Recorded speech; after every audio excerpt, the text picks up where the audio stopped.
ਪੰਜਾਬ ਵਿੱਚ ਇਸ ਬਿਮਾਰੀ ਦਾ ਸਾਧ ਸੰਗਤ ਰੌਲਾ ਰਿਹਾ। ਇਹ ਨਹੀਂ ਕਿ ਬਿਮਾਰੀ ਹੈ ਨਹੀਂ, ਆਪਾਂ ਇਸ ਗੱਲ ਤੋਂ ਮੁਨੱਕਰ ਨਹੀਂ ਹੋ ਸਕਦੇ, ਪਰ ਇਹਦਾ ਰੌਲਾ ਵੱਧ ਰਿਹਾ। ਉਂਝ ਲੋਕਾਂ ਉੱਤੇ ਅਸਰ ਨਹੀਂ ਬਹੁਤਾ ਹੋਇਆ, ਇਹਦੇ ਨਾਲ ਲੋਕ ਬਿਮਾਰ ਹੋਏ ਨੇ। ਹਾਂ, ਜਿਹੜੀਆਂ ਮੌਤਾਂ ਦੀ ਗਿਣਤੀ ਉਹ ਤੁਹਾਨੂੰ ਪਤਾ ਹੈ ਕਿਵੇਂ ਜੋੜੀ ਗਈ ਹੈ। ਉਹ ਤਾਂ ਜਿਹੜੇ ਬੰਦੇ ਦਾ ਐਕਸੀਡੈਂਟ ਹੋ ਗਿਆ ਉਹਨੂੰ ਵੀ ਕਰੋਨਾ 'ਚ ਪਾ ਦਿੱਤਾ, ਜਿਹੜੇ ਬੰਦੇ ਨੂੰ ਕੋਈ ਸ਼ੂਗਰ ਹਾਰਟ ਦਾ ਕੋਈ ਅਟੈਕ ਹੋਇਆ ਉਹਨੂੰ ਵੀ ਚੁੱਕ ਕੇ ਕਰੋਨਾ 'ਚ ਪਾ ਦਿੱਤਾ। ਇਸ ਤਰ੍ਹਾਂ ਸਾਧ ਸੰਗਤ ਇਹ ਕੁਦਰਤ ਦੀ ਇੱਕ ਬਹੁਤ ਵੱਡੀ ਬਖਸ਼ਿਸ਼ ਹੈ ਸਾਡੇ ਉੱਤੇ। ਹਰ 2.5-3 ਮਹੀਨੇ ਬਾਅਦ ਰੁੱਤ ਬਦਲ ਜਾਂਦੀ ਹੈ। ਤਾਂ ਆਪਾਂ ਨੂੰ ਬਹੁਤ ਸਾਰੀਆਂ ਰੁੱਤਾਂ ਜਿਹੜੀਆਂ ਹਨ ਉਹ ਸਰੀਰ ਕਰਕੇ ਇਸ ਧਰਤੀ 'ਤੇ ਮੰਨਣ ਵਾਸਤੇ ਮਿਲਦੀਆਂ। ਉਹਦੇ ਸੰਦਰਭ ਵਿੱਚ ਗੁਰੂ ਅਰਜਨ ਦੇਵ ਮਹਾਰਾਜ ਜੀਆਂ ਨੇ ਸੂਰਜ ਦੇ 12 ਪਾਰਟਸ, ਜਿਹੜੀਆਂ 12 ਰਸਾਂ ਹਨ, ਉਹਦਾ ਉਪਦੇਸ਼ ਦਿੱਤਾ। ਭਾਈ, ਹਰ 30 ਦਿਨਾਂ ਦੇ ਵਿੱਚ ਸੂਰਜ ਆਪਣਾ ਇੱਕ ਪਾਰਟ ਧਰਤੀ ਘੁੰਮ ਜਾਂਦੀ ਹੈ, ਰੁੱਤ ਬਦਲਦੀ ਹੈ। ਇਹ ਮਨਾ ਕਿਤੇ ਤੂੰ ਵੀ ਗੁਰੂ ਦਾ, ਰੱਬ ਦਾ ਉਪਦੇਸ਼ ਲੈ ਕੇ ਆਪਣੇ ਮਨ ਦਾ ਪਾਸਾ ਬਦਲ। ਐਸ ਮਨ ਕਰਕੇ ਸੰਸਾਰ ਦੀ ਪਰਿਕਰਮਾ ਨਾ ਕਰੀ ਜਾਈ।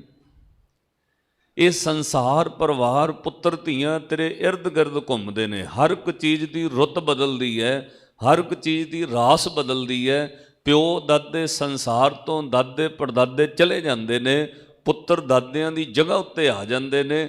ਕੁਝ ਸਾਲਾਂ ਵਿੱਚ ਪਿਓ ਦੀ ਜਗ੍ਹਾ ਪੁੱਤਰ ਲੈ ਲੈਂਦਾ। ਬਚਪਨ ਤੋਂ ਸਰੀਰ, ਬਾਲਪਨ, ਜਵਾਨੀ ਤੇ ਬਿਰਧ ਅਵਸਥਾ ਵਿੱਚ ਆਪੇ ਹੀ ਰਾਸ ਬਦਲ ਰਹੀ ਹੈ। ਤੁਸੀਂ ਪੜ੍ਹੇ ਲਿਖੇ ਬੈਠੇ ਹੋ, ਦੁਨੀਆ ਵਿੱਚ ਹਰ ਇੱਕ ਚੀਜ਼ ਸਫ਼ਰ ਕਰ ਰਹੀ ਹੈ। ਕੋਈ ਕੰਮ ਨਾ ਵੀ ਕਰੋ ਤੁਸੀਂ ਤਾਂ ਵੀ ਸਫ਼ਰ ਕਰ ਰਹੇ ਹੋ। ਜਿਨ੍ਹਾਂ ਲੋਕਾਂ ਕੋਲ ਕਰੋੜਾਂ ਰੁਪਈਆ ਹੈ, ਕੰਮ ਕਰਨ ਦੀ ਜ਼ਰੂਰਤ ਨਹੀਂ, ਉਹ ਫਿਰ ਵੀ ਬੁੱਢੇ ਹੋ ਜਾਂਦੇ ਨੇ। ਸਰੀਰ ਘਰ ਵਿੱਚ ਤੁਸੀਂ ਬੈਠੇ ਰਹੋ, ਕੰਮ ਕੋਈ ਨਾ ਕਰੋ, ਸਰੀਰ ਆਪਣੇ ਆਪ ਬੁੱਢਾ ਹੁੰਦਾ ਹੈ। ਕੋਈ ਬੰਦਾ ਕਹਿ ਸਕਦਾ ਕਿ ਮੈਂ ਬਹੁਤ ਦਵਾਈ ਖਾਧੀ ਤਾਂ ਜਵਾਨ ਹੋਇਆ, ਮੈਂ ਬਹੁਤ ਡਾਕਟਰਾਂ ਕੋਲੋਂ ਦਵਾਈਆਂ ਲਈਆਂ ਜੀ ਤਾਂ ਬੁੱਢਾ ਹੋਇਆ। ਸਾਧ ਸੰਗਤ, ਇਹ ਕੁਦਰਤ ਦੇ ਨਿਯਮ ਵਿੱਚ ਸਭ ਕੁਝ ਬਦਲਦਾ ਹੈ। ਪਾਤਸ਼ਾਹ ਨੇ ਕਿਹਾ ਬਾਹਰਲਾ ਬ੍ਰਹਿਮੰਡ ਬਦਲ ਰਿਹਾ ਹੈ, ਤੇਰੇ ਸਰੀਰ ਦੀ ਰੁੱਤ ਬਦਲਦੀ ਹੈ, ਪਰ ਸਭ ਤੋਂ ਵੱਡਾ ਦੁਖਾਂਤ ਬੰਦਿਆ ਤੇਰਾ ਮਨ ਨਹੀਂ ਬਦਲਦਾ। ਇਹ 20 ਸਾਲ ਪਹਿਲਾਂ ਵੀ ਪਾਪੀ ਸੀ, 20 ਸਾਲਾਂ ਬਾਅਦ ਵੀ ਉਹੀ ਪਾਪ ਕਰ ਰਿਹਾ। ਸੋ ਜੋ ਮਹਾਰਾਜ ਨੇ 12 ਮਾਹ ਦੇ ਸ਼ਬਦ ਦਿੱਤੇ ਉਹ ਇਸ ਵਾਸਤੇ ਦਿੱਤਾ ਹੈ, ਜਿਵੇਂ ਬਾਹਰੋਂ ਸੂਰਜ ਰਾਸ ਬਦਲਦਾ ਤੇ ਬਾਹਰਲੇ ਬ੍ਰਹਿਮੰਡ ਵਿੱਚ ਰੁੱਤ ਬਦਲ ਜਾਂਦੀ ਹੈ, ਇੱਦਾਂ ਆਪਣੇ ਮਨ ਦੀ ਆਦਤ ਬਦਲ। ਜਦੋਂ ਤੇਰੇ ਮਨ ਦੇ ਖਿਆਲ ਬਦਲ ਗਏ, ਤੇਰਾ ਜੀਵਨ ਬਦਲ ਜਾਏਗਾ। 20-20 ਸਾਲਾਂ ਤੋਂ ਇਹ ਪਾਪ ਚੱਲ ਰਹੇ ਨੇ, ਤਬਦੀਲ ਹੋ ਜਾਣਗੇ। ਇੱਕ ਸ਼ਬਦ ਹੋਰ ਸੁਣਿਓ, ਜੇ ਤੁਸੀਂ ਬਾਣੀ ਪੜ੍ਹਦੇ ਹੋਵੋਗੇ ਤੇ ਤੁਹਾਨੂੰ ਇਹ ਜ਼ਰੂਰ ਯਾਦ ਹੋਣਗੇ। ਸ਼੍ਰੀ ਗੁਰੂ ਅਰਜਨ ਦੇਵ ਮਹਾਰਾਜ ਜੀਆਂ ਨੇ ਸੁਖਮਨੀ ਸਾਹਿਬ ਅੰਦਰ ਇੱਕ ਬਚਨ ਕਿਹਾ, ਕਹਿੰਦੇ ਮਨੁੱਖੀ ਮਨ ਦੀਆਂ ਆਦਤਾਂ ਇਹ 10, 20, 30, 40 ਸਾਲ ਤੋਂ ਨਹੀਂ ਹੈ। ਆਪਾਂ ਕਹਿੰਦੇ ਆਦਤ ਬਣ ਗਈ ਜੀ ਬੰਦੇ ਦੀ। ਇਹ ਜਿਹੜੀ ਆਦਤ, ਮਨ ਦੀ ਆਦਤ ਹੈ, ਸਾਧ ਸੰਗਤ ਤੋਂ 10, 20, 30, 40 ਸਾਲਾਂ ਦੀ ਨਹੀਂ। ਗੁਰੂ ਗ੍ਰੰਥ ਸਾਹਿਬ ਮਹਾਰਾਜ ਦੀ ਬਾਣੀ ਨੇ ਕਿਹਾ ਕਈ ਜਨਮਾਂ ਤੋਂ ਤੂੰ ਇਦਾਂ ਕਰ ਰਿਹਾ, ਕਈ ਜਨਮਾਂ ਤੋਂ ਤੇਰੇ ਮਨ ਦੀ ਰੁੱਤ ਨਹੀਂ ਬਦਲੀ, ਕਈ ਜਨਮਾਂ ਤੋਂ ਤੂੰ ਬੈਰ, ਵਿਰੋਧ, ਕਾਮ, ਕ੍ਰੋਧ, ਲੋਭ, ਮੋਹ ਦੇ ਵਿੱਚ ਜਿਉਣਾ, ਕਈ ਜਨਮਾਂ ਤੋਂ ਬੈਰ ਕਰਦਾ ਆਨੇ। ਤੁਹਾਡੀ ਜ਼ਿੰਦਗੀ ਦੇ ਤਜਰਬੇ ਰਹਿਣਗੇ। ਬਹੁਤ ਬੰਦੇ ਐਸੇ ਨੇ ਜਿਨ੍ਹਾਂ ਦੀ ਸਾਰੀ ਉਮਰ ਬੈਰ ਵਿੱਚ ਲੰਘ ਜਾਂਦੀ, ਸਾਰੀ ਉਮਰ ਅਦਾਲਤ ਕਚਹਿਰੀਆਂ ਵਿੱਚ ਲੰਘ ਗਈ, ਕਦੇ ਆਂਢ ਗੁਆਂਢ ਕਿਸੇ ਸ਼ਰੀਕੇ ਨਾਲ, ਭੈਣ ਭਾਈ ਨਾਲ, ਹੋਰ ਨਹੀਂ ਤਾਂ ਪਿੰਡ ਵਿੱਚ ਕਿਸੇ ਤੀਜੇ ਬੰਦੇ ਨਾਲ। ਮੈਂ ਐਸੇ ਬੰਦੇ ਵੇਖੇ ਨੇ ਜਿਨ੍ਹਾਂ ਦੇ 40-40 ਸਾਲ ਕਚਹਿਰੀਆਂ ਵਿੱਚ ਲੰਘ ਗਏ। ਪਹਿਲਾਂ ਪਿਓ ਕਚਹਿਰੀਆਂ ਵਿੱਚ ਘੁੰਮਦਾ ਸੀ, ਹੁਣ ਪੁੱਤਰ ਘੁੰਮਦੇ ਨੇ। ਪਿੰਡ ਦੇ 5-5, 7-7 ਬੰਦਿਆਂ ਉੱਤੇ ਕੇਸ ਚੱਲ ਰਹੇ ਨੇ। ਵੱਟ ਦਾ ਬੰਨੇ ਦਾ ਰੌਲਾ ਹੈ, 30-30, 40-40 ਸਾਲ ਗੁਜ਼ਰ ਗਏ, ਸ਼ਰੀਕੇ ਭਾਈਚਾਰੇ ਭਰਾਵਾਂ ਨਾਲ ਬਣਿਆ ਨਹੀਂ। ਮਾਂ ਨੇ ਜਨਮ ਦਿੱਤਾ, 4-4 ਪੁੱਤਰ ਨੇ, ਪਰ ਸਾਧ ਸੰਗਤ ਕਿਸੇ ਦੇ ਵਿਆਹ ਸ਼ਾਦੀ ਵਿੱਚ ਨਹੀਂ। ਆਪੋ ਆਪਣੇ ਬੱਚੇ ਵਿਆਹ ਲੈਂਦੇ ਨੇ, ਸਾਰੀ ਉਮਰ ਬੈਰ ਵਿੱਚ ਲੰਘ ਜਾਂਦੀ। ਕਿਉਂ? ਪਾਤਸ਼ਾਹ ਕਹਿੰਦੇ ਮਨ ਦੀ ਆਦਤ ਹੈ।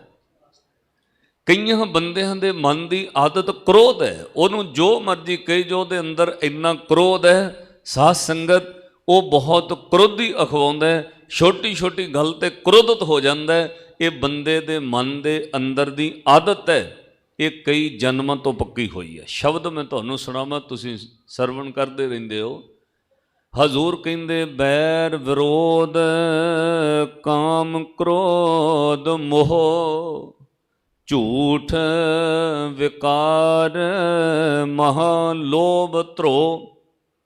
ਕਈਆਂ ਨੂੰ ਝੂਠ ਬੋਲਣ ਦੀ ਆਦਤ ਹੈ, ਨਾ ਵੀ ਜ਼ਰੂਰਤ ਹੋਵੇ ਤਾਂ ਵੀ ਝੂਠ ਬੋਲਣਗੇ। ਉਹ ਬੰਦੇ ਦੇ ਮਨ ਦੀ ਆਦਤ ਬਣ ਗਈ, ਪਿਛਲੇ ਕਈ ਜਨਮਾਂ ਤੋਂ ਇਸ ਤਰ੍ਹਾਂ ਮਨ ਕਰ ਰਿਹਾ। ਕਈਆਂ ਦੇ ਮਨ ਦੇ ਅੰਦਰ ਧਰੋਹ ਕਰਨ ਦੀ ਆਦਤ ਹੈ, ਉਹ ਹਮੇਸ਼ਾ ਧੋਖਾ ਕਰਦੇ ਨੇ, ਆਪਣੇ ਨਾਲ ਵੀ ਕਰਨਗੇ, ਕਿਸੇ ਗੈਰ ਨਾਲ ਵੀ ਕਰਨਗੇ। ਉਹਨਾਂ ਦੇ ਸਾਧ ਸੰਗਤ ਜਿਹਨੂੰ ਲੋਕ ਕਹਿਣ ਲੱਗ ਦਿੰਦੇ ਇਹਦੇ ਤਾਂ ਖੂਨ ਵਿੱਚ ਹੀ ਧੋਖਾ ਹੈ, ਇਹਦੇ ਤਾਂ ਖੂਨ ਵਿੱਚ ਆ ਝੂਠ ਬੋਲਣਾ। ਉਹਨੂੰ ਮਹਾਰਾਜ ਦੀ ਬਾਣੀ ਨੇ ਕਿਹਾ ਕਈ ਜਨਮਾਂ ਤੋਂ ਤੇਰੀ ਮਾਨਸਿਕਤਾ ਇੱਥੇ ਬਣੀ ਹੋਈ ਹੈ, ਤੂੰ ਝੂਠ ਬੋਲਣਾ, ਤੂੰ ਲੋਕਾਂ ਨਾਲ ਧੋਖਾ ਕਰਨਾ, ਇਹ ਕਈ ਜਨਮਾਂ ਤੋਂ ਚੱਲਦਾ। ਤਾਂ ਮਹਾਰਾਜ ਨੇ ਕਿਹਾ ਬੈਰ ਵਿਰੋਧ ਕਾਮ ਕ੍ਰੋਧ ਮੋਹ ਝੂਠ ਵਿਕਾਰ ਮਹਾ ਲੋਭ ਧਰੋ।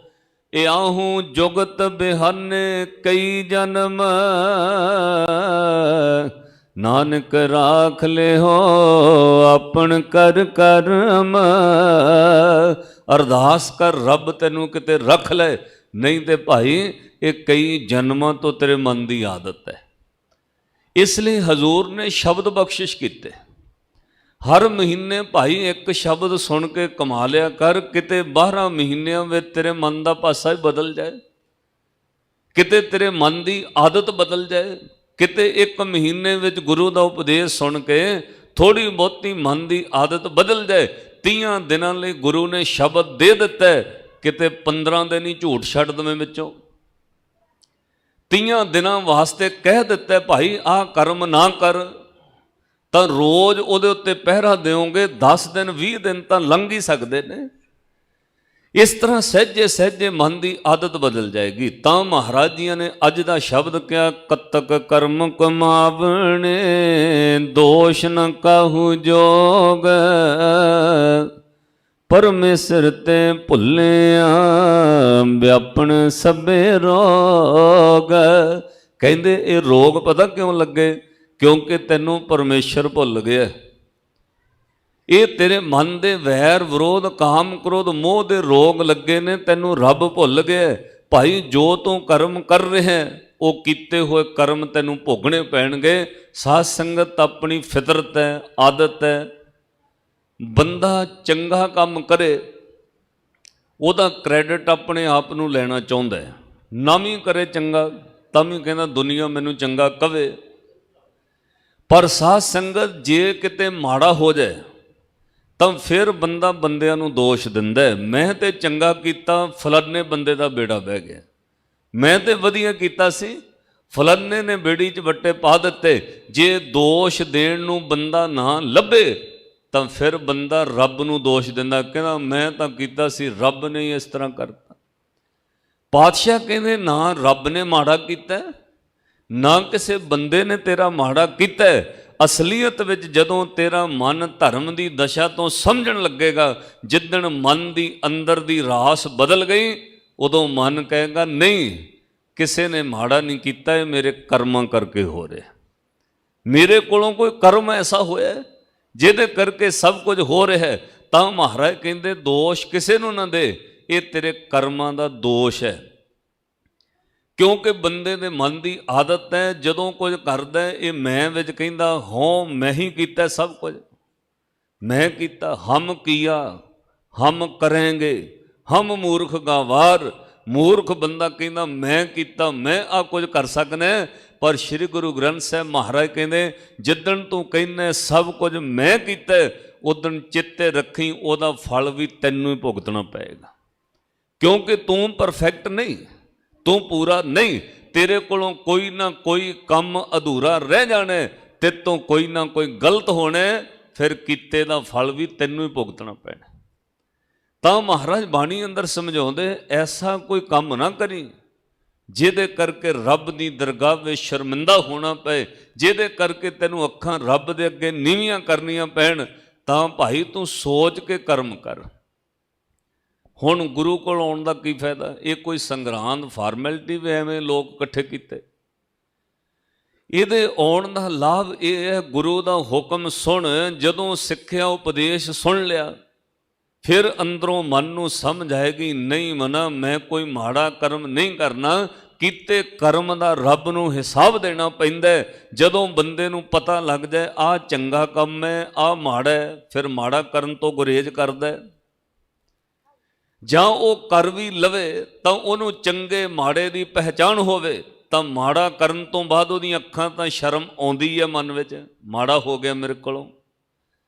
ਜਦੋਂ ਉਹਨੂੰ ਚੰਗਾ ਮਾੜਾ ਪਾਪ ਪੁੰਨ ਚੰਗਿਆਈ ਬੁਰਿਆਈ ਸਮਝ ਆ ਜਾਏ, ਬੁਰਿਆਈ ਹੋ ਜਾਵੇ ਤੇ ਅੱਖਾਂ ਵਿੱਚ ਸ਼ਰਮ ਆਉਂਦੀ ਹੈ। ਸਾਧ ਸੰਗਤ ਜਦੋਂ ਕੋਈ ਬੁਰਾ ਕਰਮ ਬੰਦਾ ਕਰ ਲੈ, ਉਹਦੀਆਂ ਅੱਖਾਂ ਆਪਣੇ ਆਪ ਝੁਕਣ ਲੱਗ ਪੈਂਦੀਆਂ, ਉਹਦੇ ਅੰਦਰ ਆਪਣੇ ਆਪ ਉਹਦੀ ਥਿੰਕਿੰਗ ਨੈਗੇਟਿਵਤਾ ਵੱਲ ਦੇ ਜਾਣ ਪਾਸੇ ਜਾ, ਉਹਦੇ ਅੰਦਰ ਪੋਜ਼ਿਟਿਵ ਨਹੀਂ ਰਹਿੰਦੀ ਥਿੰਕਿੰਗ।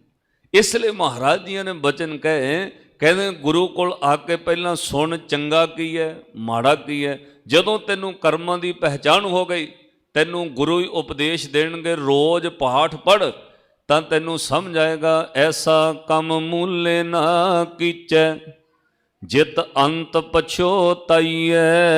ਐਸਾ ਕੰਮ ਭੁੱਲ ਕੇ ਵੀ ਨਾ ਕਰ ਜਿਹਦੇ ਕਰਕੇ ਤੈਨੂੰ ਪਛਤਾਉਣਾ ਪਵੇ। ਇਹਨੂੰ ਮਹਾਰਾਜ ਨੇ ਬਾਣੀ ਅੰਦਰ ਕਿਹਾ, ਫਰੀਦਾ ਜਿਨੀ ਕੰਮੀ ਨਾਹੇ ਗੁਣ। ਜਿਹੜੇ ਕੰਮ ਚੰਗੇ ਹੀ ਨਹੀਂ ਹੈ ਕਿਉਂ ਕਰਨੇ? ਮਹਾਰਾਜ ਜੇ ਕਰ ਲੈ ਤਾਂ ਫੇਰ ਕਹਿੰਦੇ ਇੱਥੇ ਤਾਂ ਸ਼ਰਮਿੰਦਗੀ ਹੋਣੀ ਹੈ, ਜਿੱਦਣ ਰੱਬ ਦੀ ਦਰਗਾਹ 'ਚ ਜਾਏਗਾ ਬੜਾ ਹੀ ਸ਼ਰਮਿੰਦਾ ਹੋਣਾ ਪੈਣਾ, ਤੇਰਾ ਮੂੰਹ ਕਾਲਾ ਹੋਣਾ, ਰੱਬ ਦੀ ਦਰਗਾਹ ਵਿੱਚ ਅੱਖਾਂ ਨੀਵੀਆਂ ਕਰਨੀਆਂ ਪੈਣਗੀਆਂ। ਤਾਂ ਹਜ਼ੂਰ ਨੇ ਬਚਨ ਕਹੇ, ਜਿਨੀ ਕੰਮੀ ਨਾਹੇ ਗੁਣ ਤੇ ਕਮੜੇ ਵੇਸਾਰ। ਮਤ ਸ਼ਰਮਿੰਦਾ ਥੀ ਵਹੀ ਸਾਈਂ ਦੇ ਦਰਬਾਰ।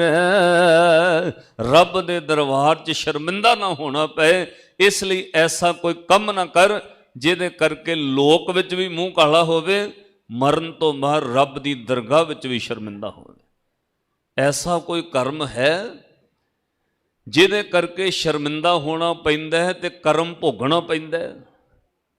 ਇੱਕ ਸਾਧ ਸੰਗਤ, ਤੁਸੀਂ ਕਦੇ ਫਿਰੋਜ਼ਪੁਰ ਜਾਓ ਤਾਂ ਫਿਰੋਜ਼ਪੁਰ ਐਂਟਰ ਕਰਦਿਆਂ ਸਾਰ ਇਹ ਕਥਾ ਮੈਂ ਲਾਈਵ ਟੈਲੀਵਿਜ਼ਨ ਤੋਂ ਵੀ ਕਹੀ, ਜਿੱਥੇ ਫੌਜੀ ਕੈਂਟ ਬਣਿਆ ਹੋਇਆ ਹੈ 1.5 2 2.5 ਕਿਲੋਮੀਟਰ ਬਾਹਰ ਹੀ ਸ਼ਹਿਰ ਤੋਂ, ਜਦੋਂ ਤੁਸੀਂ ਫਿਰੋਜ਼ਪੁਰ ਐਂਟਰ ਕਰੋਗੇ ਉੱਥੇ ਖੱਬੇ ਪਾਸੇ ਹਾਈਵੇ ਤੇ ਵੱਡੀ ਸੜਕ ਤੇ ਇੱਕ ਗੁਰਦੁਆਰਾ ਬਣਿਆ ਹੋਇਆ ਹੈ।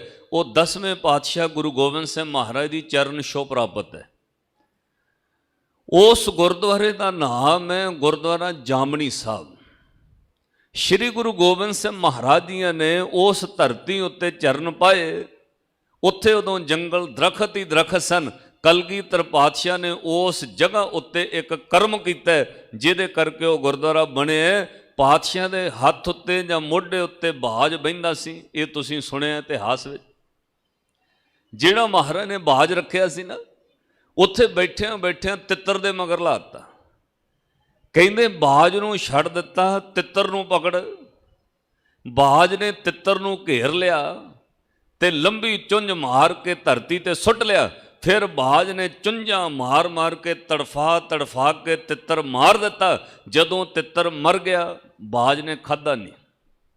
ਬੜੀ ਹੈਰਾਨਗੀ ਹੋਈ, ਤਿੱਤਰ ਬਾਜ ਤੇ ਮਾਸ ਖਾਂਦਾ ਤਾਂ ਜਦੋਂ ਹੁਣ ਇਸ ਤਰ੍ਹਾਂ ਚੁੰਝਾਂ ਮਾਰ ਕੇ ਮਾਰਿਆ, ਫਿਰ ਖਾਧਾ ਕਿਉਂ ਨਹੀਂ? ਸ਼੍ਰੀ ਗੁਰੂ ਗੋਬਿੰਦ ਸਿੰਘ ਮਹਾਰਾਜ ਬੋਲੇ, ਕਹਿੰਦੇ ਮਰੇ ਹੋਏ ਤਿੱਤਰ ਨੂੰ ਚੁੱਕੋ, ਇੱਥੇ ਟੋਆ ਪੁੱਟ ਕੇ ਕੱਪੜਾ ਪਾ ਕੇ ਦਫਨਾ ਦਿਓ। ਬੜੇ ਅਦਬ ਨਾਲ ਦਫਨਾਇਆ। ਹੁਣ ਸਿੱਖਾਂ ਨੂੰ ਸਵਾਲ ਕਰਨਾ ਪਿਆ, ਮਹਾਰਾਜ ਜੇ ਇਹਨੂੰ ਇੰਨੇ ਅਦਬ ਨਾਲ ਦਫਨਾਉਣਾ ਸੀ ਮਿੱਟੀ ਵਿੱਚ, ਫਿਰ ਇਹਨੂੰ ਮਰਵਾਇਆ ਕਿਉਂ ਹੈ? ਮਹਾਰਾਜ ਬਾਜ ਦੇ ਹੱਥੋਂ ਤਿੱਤਰ ਕਿਉਂ ਮਰਵਾਤਾ? ਸ਼੍ਰੀ ਗੁਰੂ ਗੋਬਿੰਦ ਸਿੰਘ ਮਹਾਰਾਜ ਬੋਲੇ, ਕਹਿੰਦੇ ਭਾਈ ਇਹ ਜਿਹੜਾ ਤਿੱਤਰ ਮਰਵਾਇਆ ਨਾ, ਇਹ ਤਿੱਤਰ ਪੂਰਬਲੇ ਜਨਮ ਦਾ ਸਾਡਾ ਸਿੱਖ ਹੈ। ਕਹਿੰਦੇ ਮਹਾਰਾਜ ਸਿੱਖ ਤਿੱਤਰ ਬਣ ਗਏ? ਮਹਾਰਾਜ ਕਿਉਂ? ਕਲਗੀਧਰ ਪਾਤਸ਼ਾਹ ਕਹਿੰਦੇ ਭਾਈ ਹਿਸਾਬ ਪੂਰਾ ਕੀਤਾ, ਇਹਦੇ ਕਰਮ ਖਲੋਤੇ ਸਨ, ਹੁਣ ਬਰਾਬਰ ਕਰ ਦਿੱਤੇ ਨੇ। महाराज किवें? श्री गुरु गोबिंद सिंह महाराज बोले, कहते जिहड़ा बाज असीं रखिया ना, ये साडा सिख नहीं है, पर फिर भी इनू असीं अपने हथ ते बिठाई दे, इनू असीं अपना भोजन खिलाई दे, इनू अपने मोढे ते रखी दे, ये साडा सिख नहीं, ये पूर्वले जन्म का बहुत अमीर सेठ है। कहते महाराज आ तां गल समझ ना आई, सिख नूं तित्र बना दिता, जिहड़ा तुहाडा सिख नहीं कल्ला सेठ है, ਉਹਨੂੰ ਤੁਸੀਂ ਬਾਜ बना के मोढे ते रख दिओ, अपना भोजन खिलाउंदे हो क्यों? श्री गुरु गोबिंद सिंह महाराज कहते सुनो फिर, कहते सिखो ये जिहड़ा तित्र है ना, ये सिख सी साडा, इहने इस सेठ कोलों पैसे लए व्याजू, पैसे लैण तो बाद ना व्याज दिता ते ना मूल मोड़िया, कहते पैसे मार के पिंड बदल के भज गया, होर किसे पिंड चला गया। कहते सेठ लभदा रहा, थोड़े महीनों सालों बाद किसी ने दसिया सेठ जी वो जिहड़े बंदे ने तुहाडे पैसे नहीं मारे वो फलाने पिंड रहिंदा हुण, जिद्दां एजेंट भज जांदे ने। कई कई जन्मां तो ये साडे खून में रहिंदा धोखा करना किसी ने। साध संगत ये आदत इन्नी माड़ी है, बंदे दे वस दी गल नहीं, मैनू माफ करियो, ये सच्चाई है। भैन किसी दी विदेश में रहिंदी होवे, सगी भैन भरा नूं ठेका दे दे, भरावा आ मेरी कोठी बनाउणी है, पैसे मैं घल्लणे ने, मैनू माफ करियो, बिरलियां नूं करोड़ां चों एक अद्धा होएगा जिहड़ा बिल्कुल धर्म रख के अपनी भैन दा घर बनाउंदा है, नहीं तो सगियां भैणां नाल धोखा हो जांदा है। जे 50 लाख कोठी ते लगदा 10 लाख भरा भी कढ लैंदा। ये धोखा मन विच है। बड़े बड़े लोग ने जिहड़े अपने नाल दीयां जम्मीआं भैणां नाल धोखा कर जांदे। ये करोड़ां चों कोई एक है जिहड़ा ईमानदारी निभाउंदा है, जिहड़ा अपने सगियां नाल धोखा कर जाए दूजा उहदा की लगदा है। श्री गुरु ग्रंथ साहिब महाराज की बाणी ने तां कहा भाई ये कई जन्मां तो आदत बनी। गुरु गोबिंद सिंह महाराज बोले, कहते पैसे मार के भज गया। किसी ने दसिया फलाने पिंड रहिंदा है, कहते सेठ बंदे लैके उत्थे चला गया, ये सिख पकड़िया गया, इनू कहा भाई पैसे दे, ये कहना हुण मेरे कोल नहीं, मैं तुहानू थोड़े महीनों में थोड़े थोड़े करके पैसे दे दांगा। कहते सेठ ने कहा तेरी जामनी कौन लैंदा वे, गारंटी दस कौन लैंदा? कोई पिंड चों बंदा पंचायती तेरी गारंटी लवे कि बंदा पैसे दे देगा, फिर तैनू छड्ड दांगे, नहीं तो पैसे इत्थे रख। कहते पंचायत विच किसी ने जामनी ना चुकी। चोर दी जामनी कौन चुकदा? एक दो चार बंदा जदों डिफाल्टर हो जाए, बैंक के डिफाल्टर दियां कौन जामनियां दिंदा बाद विच? ये तो सच है साध संगत। चोर की हम भरे ना कोय, चोर किया चंगा क्यों होए। कहते जदों किसी पंचायती ने जामनी ना दिती तो फिर ये सिख बेवस होया। इन्हें सेठ नूं हाथ जोड़ के कहा कोई बंदा मेरी गारंटी जामनी देने लई तैयार नहीं, पर सेठ साहब मैं तुहाडे पैसे मोड़ दांगा, मैं गुरु दा सिख अपने गुरु दी जामनी दिन्ना, तैनू पैसे मोड़ांगा। कहंदे ने गुरु दी जामनी दिती ते सेठ ने विश्वास करके कहा जा बई किसे बंदे ने जामनी नहीं भरी, जा तू गुरु दा नाम लिया तैनू छड्ड दिता, तू गुरु दे नाम दी जामनी दिती है, जा तेरे ते विश्वास करने हुण पैसे दे दें। कहंदे गुरु दी जामनी देण तो बाद इस सिख ने पैसे फिर बिना मोड़े उस सेठ दे पैसे व्याज समेत मूल मार गया, होर किसे पिंड च लुक गया। अखीर एक दिन सेठ भी बुढ़ा होके मर गया, इनू लगा मेरे पैसे बच गए, बंदा ही मर गया। कहंदे बाद विच कुछ सालां बाद ये भी मर गया। कहंदे महाराज फिर? कहंदे फिर की मरण तो बाद जेड़े सेठ ने गुरु दे नाम दी जामनी उत्ते पैसे छड्डे सी, ओनू असीं अपने मोढे ते बिठा के रखी दे, ओनू अपना भोजन खिलाई दे, ओनू हथ दे नेड़े रखी दे। जेड़ा गुरु दे नाम ते धोखा कर गया वो तित्र बन के भटकदा। कहंदे इस जगह ते जामनी पूरी कीती है, साडे नाम दी जामनी सी, अज बाज नूं कहा सेठ जा हुण अपना हिसाब पूरा कर। कहंदे तित्र दे चुंझां मार मार के मार दिता। जिथे पातशाह ने जामनी पूरी की वो गुरुद्वारे का नाम है जामनी साहब। ते सिखां ने कहा महाराज ਇਹ ਤੁਹਾਡਾ ਸਿੱਖ ਸੀ। ਪਾਤਸ਼ਾਹ ਕਹਿੰਦੇ ਫਿਰ ਕੀ ਹੋਇਆ, ਸਿੱਖ ਸੀ।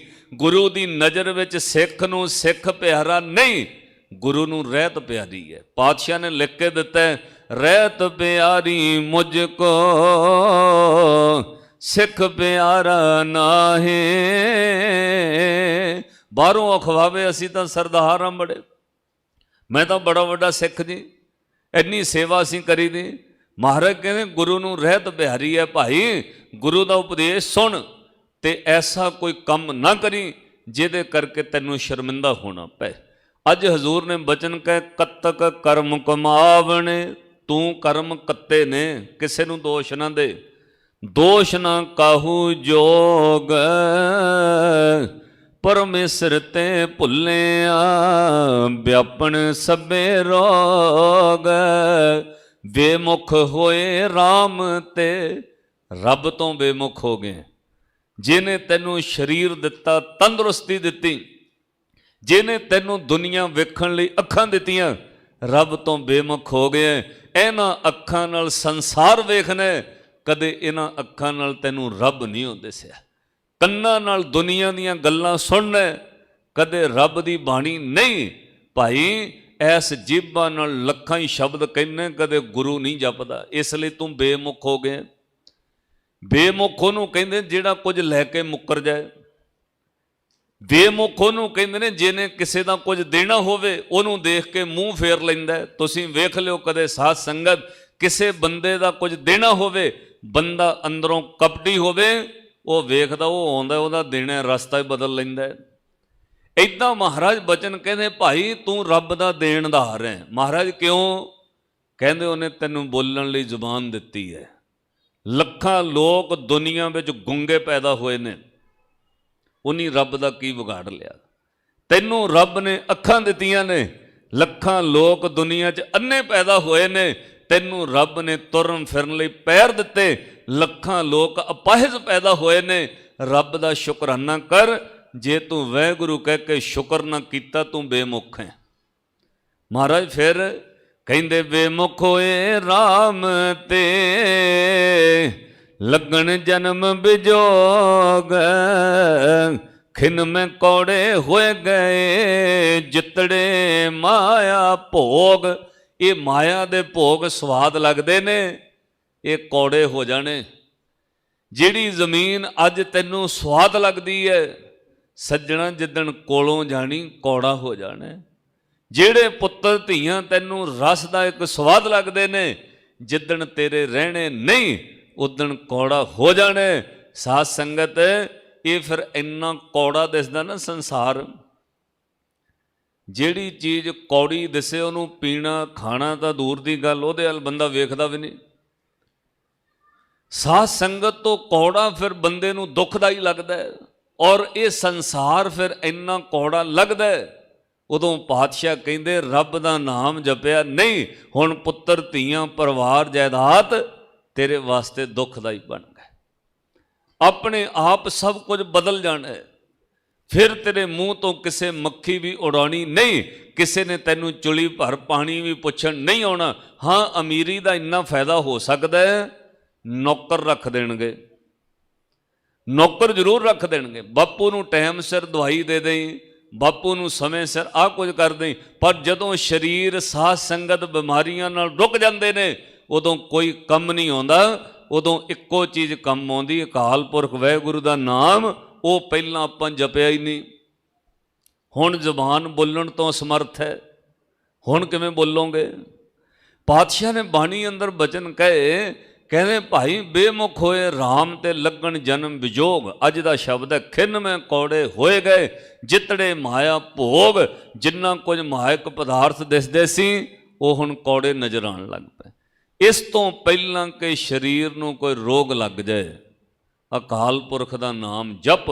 ਇਸ ਤੋਂ ਪਹਿਲਾਂ ਤੇਰੀਆਂ ਅੱਖਾਂ ਦਿਸਣਾ ਬੰਦ ਹੋ ਜਾਏ, ਆਪਣੇ ਰੱਬ ਨੂੰ ਧਿਆ, ਉਹਨੂੰ ਜਪ। ਸਾਧ ਸੰਗਤ, ਇੱਕ ਤਜਰਬਾ ਹੋਰ ਨੋਟ ਕਰਿਓ। ਹੁਣ ਤੁਸੀਂ ਜਿੰਨੇ ਬੈਠੇ ਹੋ, ਆਪਣੀਆਂ ਅੱਖਾਂ ਨਾਲ ਵੇਖ ਕੇ ਤੁਰ ਕੇ ਆਏ ਨਾ ਗੁਰਦੁਆਰੇ। ਕਿਸੇ ਬੰਦੇ ਦਾ ਹੱਥ ਤੇ ਨਹੀਂ ਫੜਨਾ ਪਿਆ, ਕਿਸੇ ਪੁੱਤਰ ਧੀਆਂ ਨੌ ਨੂੰ ਕਹਿਣਾ ਤੇ ਨਹੀਂ ਪਿਆ ਮੈਨੂੰ ਗੁਰਦੁਆਰੇ ਛੱਡ ਆਓ, ਆਪੇ ਤੁਰ ਕੇ ਆਏ। ਇੱਕ ਅਵਸਥਾ ਇਦਾਂ ਦੀ ਲੋਕਾਂ ਤੇ ਆਉਂਦੀ ਹੈ ਜਦੋਂ ਅੱਖਾਂ ਤੋਂ ਦਿਸਦਾ ਨਹੀਂ, 2-3 ਫੁੱਟ ਤੱਕ ਦਿਸਦਾ ਹੈ, ਫਿਰ ਤੁਸੀਂ ਗੁਰੂ ਘਰ ਆ ਨਹੀਂ ਸਕਦੇ। ਪਾਤਸ਼ਾਹ ਨੇ ਬਚਨ ਕਹੇ, ਜਦੋਂ ਤੰਦਰੁਸਤੀ ਉਦੋਂ ਨਹੀਂ ਗਿਆ, ਹੁਣ ਤੈਨੂੰ ਘਰ ਬੈਠਿਆਂ ਚੇਤੇ ਆਉਣਾ ਨਹੀਂ। ਇਹ ਸਾਧ ਸੰਗਤ ਤਜਰਬੇ ਵਿੱਚ ਲਿਆਇਓ। ਜੇ ਅੱਜ ਬਹਿ ਕੇ ਜਪ ਰਹੇ ਹੋ ਨਾ, ਕੱਲ ਨੂੰ ਜਦੋਂ ਬੁੱਢੇ ਹੋਣੇ, ਨਾ ਵੀ ਆਇਆ ਗਿਆ, ਤੁਹਾਨੂੰ ਘਰ ਐਂ ਲੱਗੇਗਾ ਜਿਵੇਂ ਗੁਰਦੁਆਰੇ ਬੈਠੇ ਹੋ। ਤੁਹਾਨੂੰ ਘਰ ਵਿੱਚ ਜਪਿਆ ਵਾਹਿਗੁਰੂ ਦਾ ਨਾਮ ਐਂ ਲੱਗੇਗਾ ਜਿਵੇਂ ਤੁਸੀਂ ਇੱਥੇ ਬੈਠੇ ਹੋ। ਤੁਹਾਨੂੰ ਘਰ ਵਿੱਚ ਕਰਦੇ ਨਿਤਨੇਮ ਐਂ ਮਹਿਸੂਸ ਹੋਏਗਾ ਜਿਵੇਂ ਮੈਂ ਗੁਰੂ ਕੋਲ ਬੈਠੇ, ਕਿਉਂਕਿ ਪਹਿਲਾਂ ਕਮਾਇਆ। ਸਾਧ ਸੰਗਤ ਇਹੋ ਗੱਲ ਪਾਤਸ਼ਾਹ ਨੇ ਕਹੀ, ਭਾਈ ਇਸ ਤੋਂ ਪਹਿਲਾਂ ਕਿ ਅੱਖਾਂ ਤੋਂ ਦਿਸਣਾ ਬੰਦ ਹੋ ਜਾਏ, ਇਸ ਤੋਂ ਪਹਿਲਾਂ ਕਿ ਕੰਨ ਸੁਣਨ ਤੋਂ ਸਮਰਥ ਹੋ ਜਾਣ, ਜਬ ਲਗ ਜਰਾ ਰੋਗ ਨਹੀਂ ਆਇਆ, ਇਹ ਤੋਂ ਪਹਿਲਾਂ ਕਿ ਬੁੱਢਾ ਹੋ ਜਾਏ ਤੂੰ, ਜਬ ਲਗ ਕਾਲ ਗ੍ਰਸੀ ਨਹੀਂ ਕਾਇਆ, ਜਬ ਲਗ ਵਿਕਲ ਬਈ ਨਹੀਂ ਬਾਣੀ, ਭਜ ਲੈ ਰੇ ਮਨ ਸਾਰੰਗ ਪਾਣੀ। ਇਹ ਤੋਂ ਪਹਿਲਾਂ ਕਿ ਇਹ ਅਵਸਥਾ ਆਵੇ, ਪਹਿਲਾਂ ਜਪ ਲਿਆ ਕਰ ਸਤਨਾਮ ਸ੍ਰੀ ਵਾਹਿਗੁਰੂ। ਇੱਕ ਵਾਰ ਸਾਰੀ ਸੰਗਤ ਅੱਖਾਂ ਬੰਦ ਕਰਕੇ ਧਿਆਨ ਧਰ ਕੇ ਥੋੜਾ ਜਪੀਏ, ਕਹੀਏ ਆਪਣੇ ਗੁਰੂ ਨੂੰ, ਪਾਤਸ਼ਾਹ ਤੁਸੀਂ ਲੈ ਆਂਦਾ ਸਾਨੂੰ ਭਾਗ ਜਗਾ ਕੇ, ਇਹ ਤੁਹਾਡਾ ਸ਼ੁਕਰਾਨਾ ਹੈ, ਨਹੀਂ ਤਾਂ ਕੋਈ ਕੰਮ ਪਾ ਦਿੰਦੇ ਆਪਾਂ ਕੀ ਕਰ ਲੈਣਾ ਸੀ।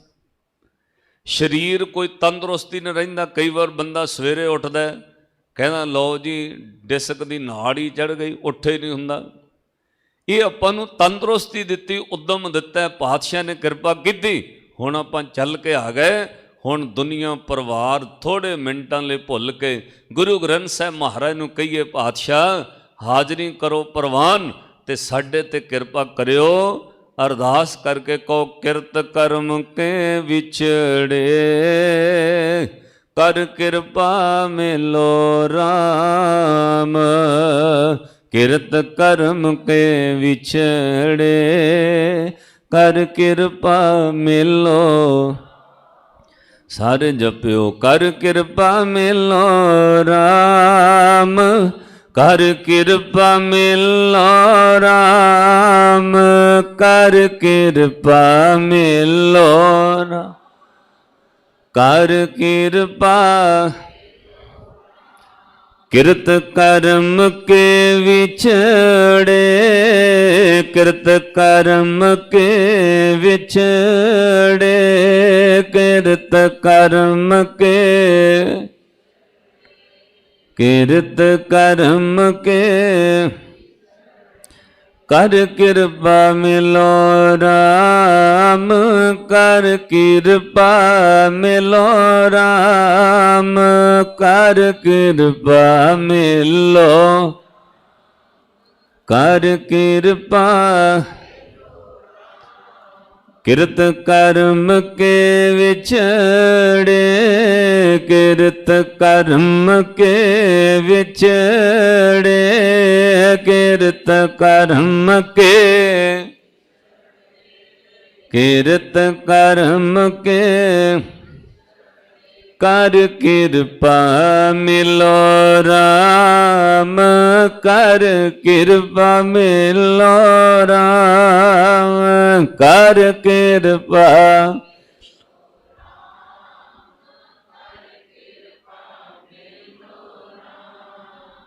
ਕਰ ਕਿਰਪਾ ਮਿਲੋ ਰਾਮ, ਕਰ ਕਿਰਪਾ ਮਿਲੋ ਰਾਮ, ਕਰ ਕਿਰਪਾ ਮਿਲੋ, ਕਰ ਕਿਰਪਾ।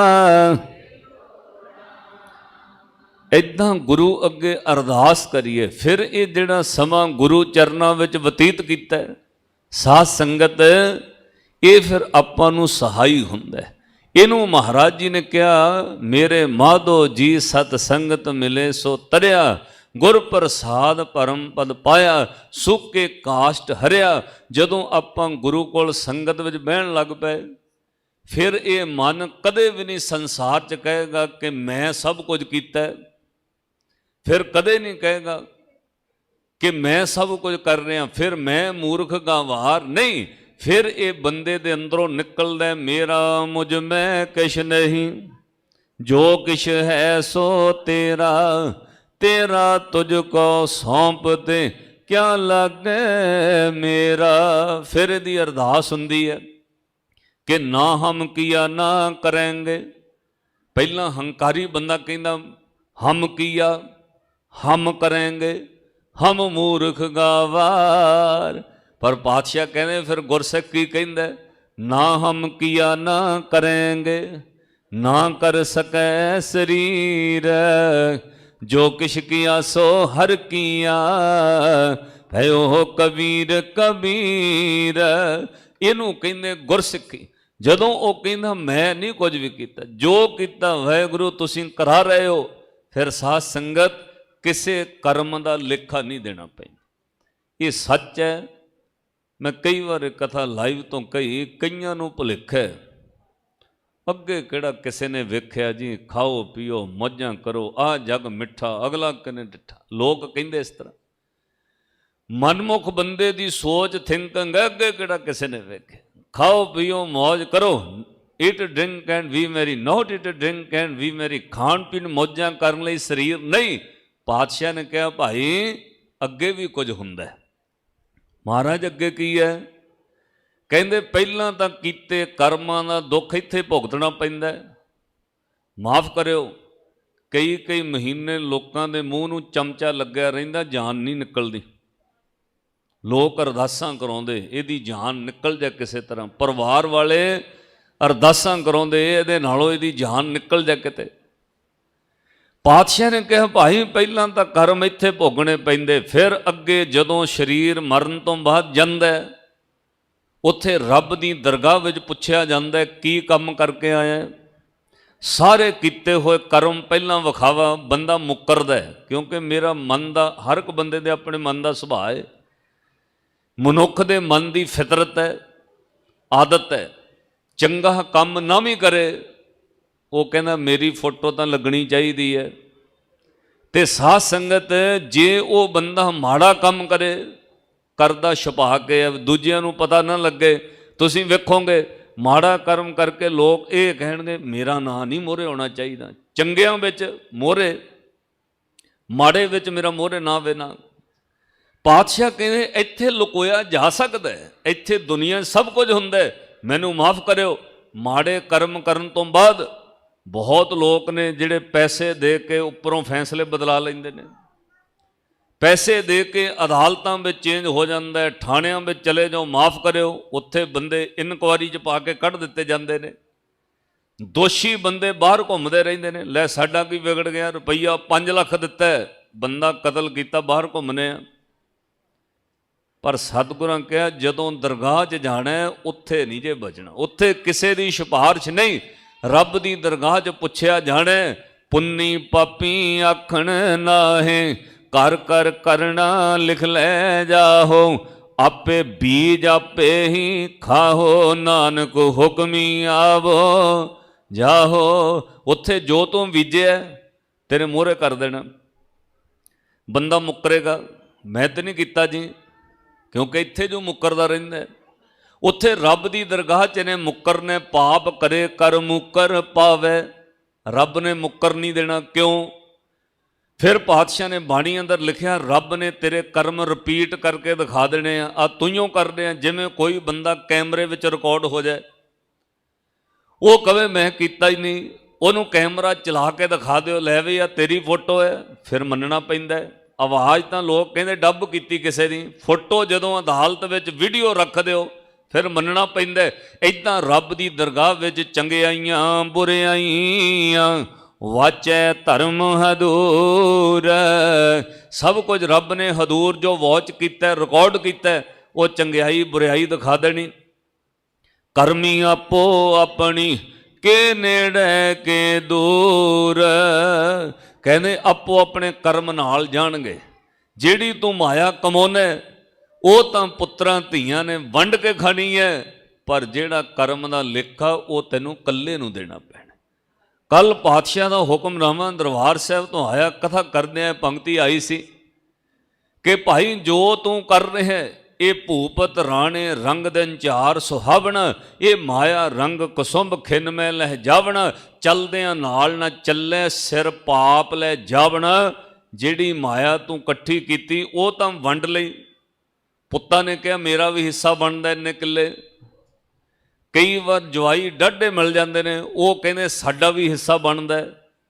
ਸਾਧ ਸੰਗਤ ਉਹ ਤਾਂ ਜਾਂਦਾ ਵੰਡਿਆ, ਪਰ ਜਿਹੜਾ ਕੀਤਾ ਪਾਪ ਉਹਨੂੰ ਕੋਈ ਵੀ ਨਹੀਂ ਵੰਡਦਾ, ਉਹ ਫਿਰ ਇਕੱਲੇ ਨੂੰ ਭੁਗਤਣਾ ਪੈਂਦਾ। ਸਿਰ ਪਾਪ ਲੈ ਜਾਵਣ। ਜਦੋਂ ਫਿਰ ਉਹ ਪਾਪ ਨਾਲ ਲੈ ਕੇ ਜਾਂਦਾ, ਉੱਥੇ ਫਿਰ ਪਾਤਸ਼ਾਹ ਨੇ ਬਚਨ ਕਹੇ ਤੈਨੂੰ ਭੋਗਣਾ ਪੈਣਾ। ਕੀਤੇ ਹੋਏ ਕਰਮ ਤੈਨੂੰ ਹੁਣ ਭੋਗਣੇ ਪੈਣਗੇ, ਕਿਉਂਕਿ ਮੰਦਾ ਚੰਗਾ ਜੋ ਕੀਤਾ ਉਹ ਤੇਰੇ ਨਾਲ ਗਿਆ। ਉੱਥੇ ਰੱਬ ਦੀ ਦਰਗਾਹ ਵਿੱਚ ਗਿਆ, ਉੱਥੇ ਰੱਬ ਨੇ ਵੇਖ ਕੇ ਪਰਖ ਕੇ ਕਹਿਣਾ ਖੋਟੇ, ਇਹ ਬੰਦੇ ਖੋਟੇ ਆ। ਮਹਾਰਾਜ ਕੀ ਕਰਨਾ? ਰੱਬ ਕਹੇਗਾ ਧਰਮਰਾਜ ਨੂੰ ਖੋਟੇ ਦਰਗਾਹ ਸੁੱਟੀ ਐ, ਸੜ ਦਿਓ ਥੱਲੇ, ਪਾਓ ਟੇਢੀ ਜੂਨਾਂ 'ਚ ਇਹਨਾਂ ਨੂੰ, ਭੁਗਤਣ ਦਿਓ ਇਹਨਾਂ ਨੂੰ ਗੰਦਗੀ, ਖਾਣ ਬਣਨ ਸੂਰ। ਇਹ ਖਾਣ ਗੰਦਗੀ। ਜਿਵੇਂ ਇਨੀ ਲੋਕਾਂ ਨਾਲ ਧੋਖਾ ਕੀਤਾ, ਇੱਦਾਂ ਇਹਨਾਂ ਨਾਲ ਧੋਖਾ ਹੋਣਾ। ਲੋਕ 5-5 6-6 ਸਾਲ 10-10 ਸਾਲ ਇਹਨਾਂ ਦਾ ਦੁੱਧ ਚੋ ਲੈਣਗੇ, ਬਾਅਦ ਵਿੱਚ ਛੱਡਣਗੇ, ਜਾਓ ਮਾਰ ਖਾਓ। ਕਾਂ ਉਹਦੇ ਸਰੀਰ ਤੇ ਬਹਿ ਕੇ ਲੇਖਾ ਲੈਂਦੇ, ਕੁੱਤੇ ਵੱਢਦੇ ਨੇ ਗਾਵਾਂ ਨੂੰ। ਸਾਧ ਸੰਗਤ ਤੇ ਸਭ ਕੁਝ ਲੇਖਾ ਹੋ ਰਿਹਾ।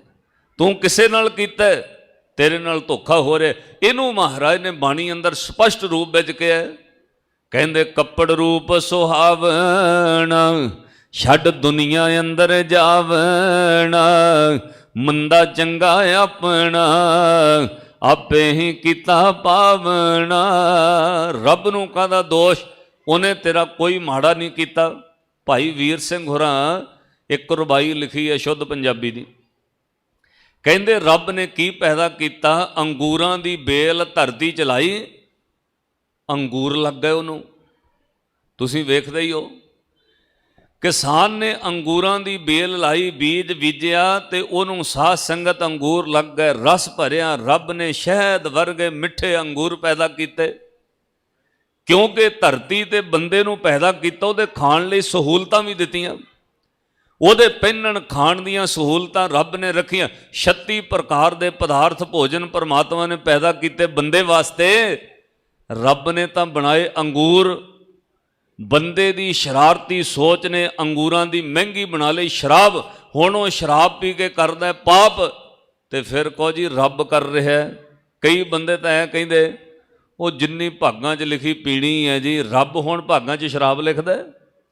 ਰੱਬ ਨੇ ਨਹੀਂ ਲਿਖੀ, ਇਹ ਸਾਡੀਆਂ ਆਪਣੀਆਂ ਆਦਤਾਂ ਨੇ। ਪਰਮਾਤਮਾ ਕਿੱਥੋਂ ਸ਼ਰਾਬ ਲਿਖਦਾ ਕਿਸੇ ਭਾਗਾਂ 'ਚ? ਰੱਬ ਨੇ ਤਾਂ ਅੰਗੂਰ ਬਣਾਏ, ਸ਼ਰਾਬ ਤੁਹਾਡੀ ਸੁਰਤ ਨੇ, ਬੰਦੇ ਦੀ ਮਾੜੀ ਸੋਚ ਨੇ ਪੈਦਾ ਕੀਤੀ। ਤਾਂ ਭਾਈ ਸਾਹਿਬ ਭਾਈ ਵੀਰ ਸਿੰਘ ਲਿਖਦੇ, ਕਹਿੰਦੇ ਹੁਣ ਉਹ ਸ਼ਰਾਬ ਪੀ ਕੇ ਮੱਧ ਬਣਾ ਕੇ ਪੀਤਾ ਤੂੰ, ਉਹਦਾ ਕੋਈ ਪਾਪ ਕਰੇ ਫਿਰ ਰੱਬ ਨੂੰ ਕਾਹਦਾ ਦੋਸ਼? ਇਹ ਤਾਂ ਤੇਰੇ ਕਰਮ ਨੇ, ਕੱਤਕ ਕਰਮ ਕਮਾਵਣੇ, ਦੋਸ਼ ਨਾ ਕਾਹੂ ਜੋਗ। ਕੀਤੇ ਕਰਮਾਂ ਵਿੱਚ ਕਿਸੇ ਨੇ ਵਿਚੋਲਾ ਨਹੀਂ ਬਣਨਾ। ਅਗਲੀ ਪੰਕਤੀ ਫਿਰ ਆਏਗੀ, ਵਿੱਚ ਨਾ ਕੋਈ ਕਰ ਸਕੈ ਕਿਸ ਤੇ ਹੋਵੇ ਹੋਗ। ਕਹਿੰਦੇ ਭਾਈ ਵਿੱਚ ਦਾ ਅਰਥ ਵਿਚੋਲਾ, ਕਹਿੰਦੇ ਵਿੱਚ ਕਿਸੇ ਨੇ ਵਿਚੋਲਾ ਨਹੀਂ ਬਣਨਾ। ਕਹਿੰਦੇ ਕਿਸੇ ਪੁੱਤਰ ਧੀਆਂ ਨੂੰ, ਰਿਸ਼ਤੇਦਾਰਾਂ ਨੂੰ ਬੜੀ ਮਦਦ ਕੀਤੀ, ਜ਼ਮੀਨ ਬਣਾਈ, ਤੂੰ ਛੱਡ ਗਿਆ, ਹੁਣ ਕਿਸੇ ਨੇ ਵਿਚੋਲਾ ਨਹੀਂ ਬਣਨਾ ਤੇਰੇ ਕਰਮ। ਵਿੱਚ ਨਾ ਕੋਈ ਕਰ ਸਕੈ ਕਿਸ ਤੇ ਰੋਵੇ ਰੋਜ, ਕੀਤਾ ਕਿਛੂ ਨਾ ਹੋਵਈ ਜਿਸ ਲਿਖਿਆ ਧੁਰ ਸੰਜੋਗ। ਕਹਿੰਦੇ ਕੁਛ ਵੀ ਨਹੀਂ ਹੋਣਾ ਮਹਾਰਾਜ, ਕੋਈ ਹੱਲ ਨਹੀਂ ਹੈ। ਕਿਸੇ ਬੰਦੇ ਕੋਲੋਂ 10 20 30 40 ਸਾਲ ਅਨਭੋਲ ਉਮਰ ਲੰਘ ਗਈ, ਗਲਤੀਆਂ ਪਾਪ ਹੋ ਗਏ। ਮਹਾਰਾਜ ਜਿਉਂਦਿਆਂ ਜੀ ਜੇ ਸੋਝੀ ਆ ਜਾਏ, ਕਹਿੰਦੇ ਹਾਂ ਇੱਕ ਰਸਤਾ ਹੈ। ਕਿਸੇ ਬੰਦੇ ਨੂੰ ਸੋਝੀ ਆ ਜਾਏ ਵੀ ਆਹ ਮੇਰੇ ਤੋਂ ਗਲਤੀ ਹੋ ਗਈ, ਉਸ ਪਾਪ ਨੂੰ ਸੁਧਾਰੇ। ਰੋਜ਼ ਪਾਠ ਕਰਨ ਦਾ ਕੀ ਲਾਭ ਹੈ? ਤੁਸੀਂ ਵਿੱਚ ਰੋਜ਼ ਦੇ ਸਰੋਤੇ ਬੈਠੇ ਹੋ, ਤੁਹਾਨੂੰ ਇਸ ਗੱਲ ਦਾ ਪਤਾ ਹੋਣਾ ਹੈ। ਇਹ ਮੈਂ ਕਈ ਵਾਰ ਕਥਾ ਕੀਤੀ, ਬੀਜੀ ਹੁਣੀ ਬੈਠੇ ਨੇ ਸੁਣਦੇ ਰਹਿੰਦੇ ਨੇ। ਸਾਧ ਸੰਗਤ ਇਹ ਸੱਚ ਹੈ, ਰੋਜ਼ ਨਿਤਨੇਮ ਕਰੋ, ਜੋ ਤੁਸੀਂ ਪਿਛਲੇ 24 ਘੰਟਿਆਂ 'ਚ ਕੀਤਾ ਉਹ ਤੁਹਾਡੀ ਸੁਰਤ 'ਚ ਘੁੰਮਣ ਲੱਗ ਪੈਣਾ। ਜੋ 24 ਘੰਟਿਆਂ 'ਚ ਗਲਤ ਕੀਤਾ ਉਹ ਬਾਰ-ਬਾਰ ਤੁਹਾਡੀਆਂ ਅੱਖਾਂ ਦੇ ਮੂਹਰੇ ਆਉਣ ਲੱਗ ਪੈਣਾ। ਪਾਠ ਕਰਨ ਦਾ ਇਹ ਲਾਭ ਹੈ। ਲੋਕ ਪਾਪ ਕਰਨ ਵਾਲੇ ਨਸ਼ਾ ਕਿਉਂ ਵਰਤਣ ਲੱਗ ਪੈਂਦੇ ਨੇ? ਨਸ਼ਾ ਉਹਨਾਂ ਦੀ ਪਾਪ ਦੇ ਦਰਦ ਨੂੰ ਭੁਲਾਉਂਦਾ, ਕਿਉਂਕਿ ਪਾਪ ਇੱਕ ਦੁੱਖ ਹੈ। ਜਦੋਂ ਕੋਈ ਗਲਤ ਪਾਪ ਕਿਸੇ ਨਾਲ ਕੋਈ ਕਰਮ ਕਰੋਗੇ ਉਹਨੇ ਸੁਰਤ 'ਚ ਬਾਰ-ਬਾਰ ਆਉਣਾ, ਉਹਨੂੰ ਭੁਲਾਉਣ ਵਾਸਤੇ ਲੋਕ ਨਸ਼ਾ ਪੀਂਦੇ ਨੇ। ਬਾਣੀ ਸਾਡਾ ਨਸ਼ਾ ਉਤਾਰਦੀ ਹੈ। ਨਿਤਨੇਮ ਕਰਨ ਬੈਠੋ, ਜਪਜੀ ਸਾਹਿਬ ਪੜ੍ਹੋ, ਤੁਹਾਨੂੰ 24 ਮਿੰਟਾਂ ਵਿੱਚ ਜੋ 24 ਘੰਟਿਆਂ 'ਚ ਕੀਤਾ, ਜੋ ਗਲਤ ਹੋਇਆ ਉਹ ਅੱਖਾਂ ਦੇ ਸਾਹਮਣੇ ਆਉਣਾ। ਤੇ ਪਾਤਸ਼ਾਹ ਕਹਿੰਦੇ ਉਦੋਂ ਫਿਰ ਇੱਕ ਕੰਮ ਕਰੀ, ਜੋ ਕੁਝ ਗਲਤ ਹੋਇਆ ਉਹਨੂੰ ਰੀਅਲਾਈਜ਼ ਕਰਕੇ ਮਹਿਸੂਸ ਕਰ ਤੇ ਆਪਣੇ ਗੁਰੂ ਅੱਗੇ ਅਰਦਾਸ ਕਰ, ਦਾਤਾ ਅੱਗੇ ਤੋਂ ਇਹ ਪਾਪ ਮੈਂ ਨਹੀਂ ਕਰਦਾ, ਅੱਗੇ ਤੋਂ ਉਹ ਕਰਮ ਨਾ ਕਰੀ, ਤੇਰਾ ਪਿਛਲਾ ਬਖਸ਼ਣ ਦੀ ਜ਼ਿੰਮੇਵਾਰੀ ਹੈ ਗੁਰੂ ਦੀ। ਗੁਰੂ ਤੈਨੂੰ ਬਖਸ਼ਾ ਸਕਦਾ। ਤੇ ਸਾਧ ਸੰਗਤ 68 ਤੀਰਥਾਂ ਤੇ ਨਹਾ ਕੇ ਪਾਪ ਉਤਰੇ ਨਾ ਉਤਰੇ ਉਹ ਵੱਖਰੀ ਗੱਲ ਹੈ। ਇਹ ਸੱਚ ਹੈ, ਕੋਈ ਬੰਦਾ ਗਲਤੀ ਮੰਨ ਕੇ ਪਛਤਾਵਾ ਕਰ ਲੈ, ਉਹਦੀਆਂ ਅੱਖਾਂ ਵਿੱਚ ਇੱਕ ਅਥਰੂ ਪਛਤਾਵੇ ਦਾ ਆ ਜਾਏ, ਸਾਰੇ ਪਾਪ ਤੋਂ ਹੋ ਜਾਂਦੇ। ਅਥਰੂ ਇੰਨੀ ਵੱਡਾ ਇਸ਼ਨਾਨ ਹੈ, ਪਰ ਗਲਤੀ ਨਾ ਕਰੇ ਅੱਗੇ ਤੋਂ। ਪਾਤਸ਼ਾਹ ਨੇ ਤਾਈਓਂ ਕਿਹਾ, ਭਾਈ ਤੂੰ ਕੀਤੇ ਕਰਮਾਂ ਲਈ ਪਛਤਾਵਾ ਕਰ, ਅੱਗੇ ਤੋਂ ਉਹ ਕਰਮ ਨਾ ਕਰੀ। ਫਿਰ ਗੁਰੂ ਦੀ ਜ਼ਿੰਮੇਵਾਰੀ ਹੈ, ਗੁਰੂ ਫਿਰ ਲਿਖ ਕੇ ਦਿੰਦਾ ਹੈ, ਧਰਮ ਰਾਏ ਨੂੰ ਹੁਕਮ ਹੈ, ਲਿਖ ਕੇ ਭੇਜਦਾ, ਵੈ ਸੱਚਾ ਧਰਮ ਵਿਚਾਰ, ਦੂਜੇ ਭਾਏ ਦੁਸ਼ਟ ਆਤਮਾ, ਓਏ ਤੇਰੀ ਸਰਕਾਰ, ਅਧਿਆਤਮੀ ਹਰ ਗੁਣ ਤਾਸ, ਮਨ ਜਪੈ ਇੱਕ ਮੁਰਾਰ, ਧਰਮ ਰਾਏ ਤਿਨ ਕੀ ਸੇਵ ਕਰੇ ਧਨ ਸਵਾਰਨ ਹਾਰ। ਰੱਬ ਕਹਿੰਦਾ ਧਰਮ ਰਾਜ, ਆਹ ਬੰਦੇ ਦੀ ਜਾਮਣੀ ਆ ਗਈ, ਇਹਨੂੰ ਛੱਡ ਦਿਓ। ਆ ਪੁਲਿਸ ਵਾਲੇ ਸੱਜਣ ਬੈਠੇ ਨੇ, ਮਹਾਰਾਜ ਨੇ ਇਹਨਾਂ ਤੇ ਕਿਰਪਾ ਬਖਸ਼ਿਸ਼ ਕੀਤੀ ਸੇਵਾ ਲਈ ਅੱਜ ਦੀ ਸੰਗਰਾਂਦ ਦੀ।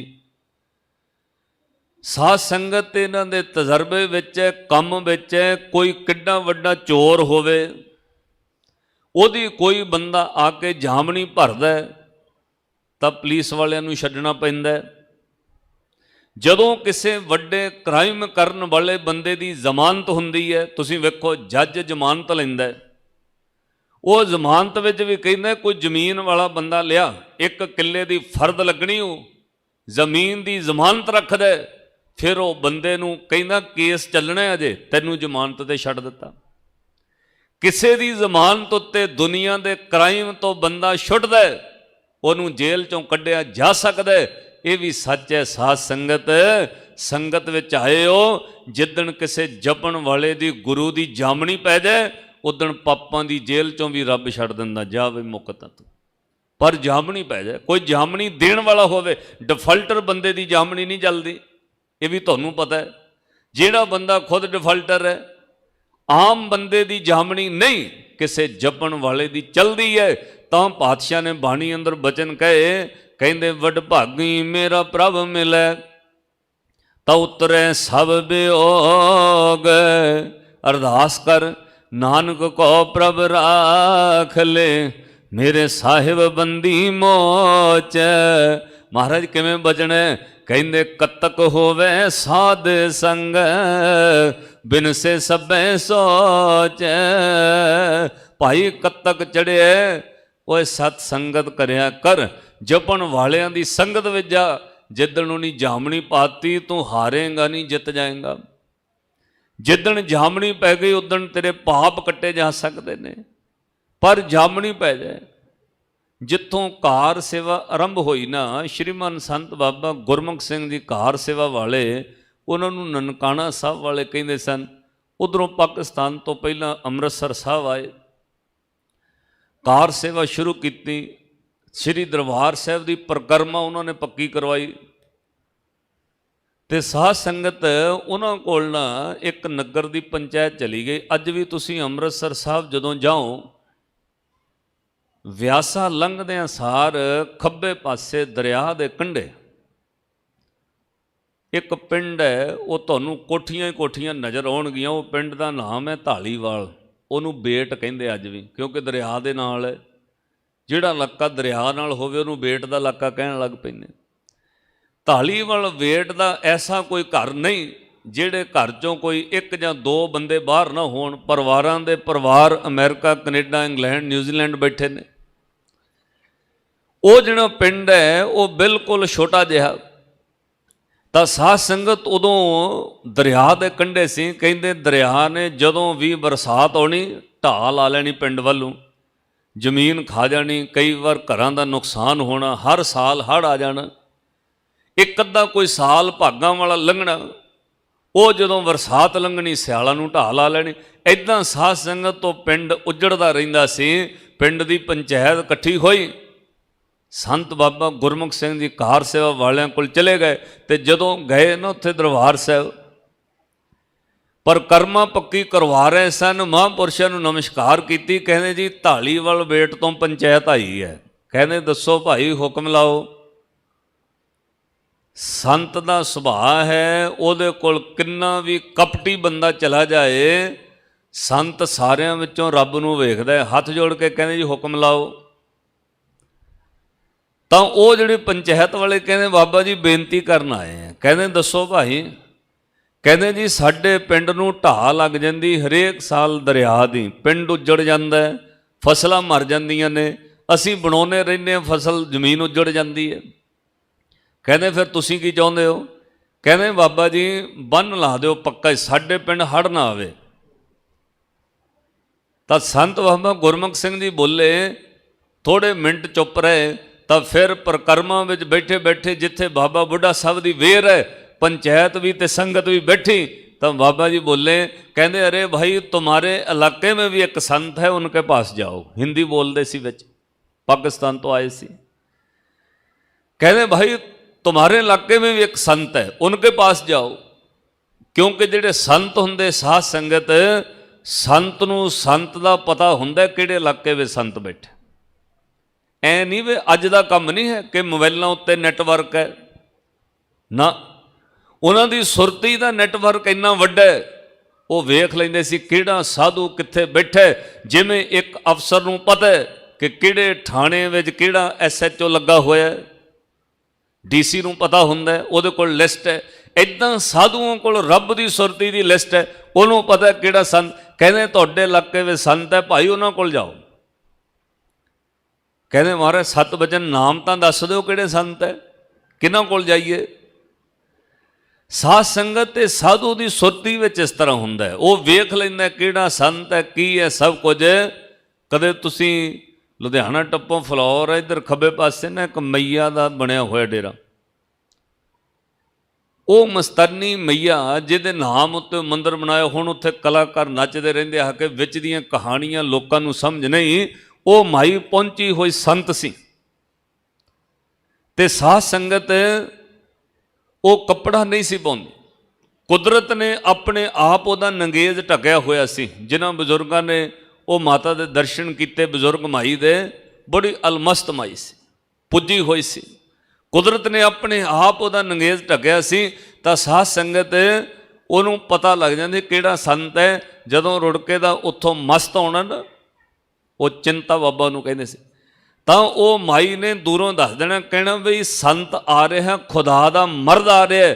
ਉਹਨੇ ਕੱਪੜਾ ਚਾਦਰ ਲੱਭਣੀ, ਕੋਈ ਚਾਦਰ ਦਿਓ, ਮਰਦ ਦੇ ਸਾਹਮਣੇ ਨਹੀਂ ਹੋਣਾ, ਉਹ ਰੱਬ ਦਾ ਮਰਦ ਹੈ। ਆਹ ਦੁਨੀਆ ਤਾਂ ਸੰਸਾਰ ਦੀਆਂ ਕਾਮਨਾਵਾਂ ਦੀ ਭੁੱਖੀ ਹੈ।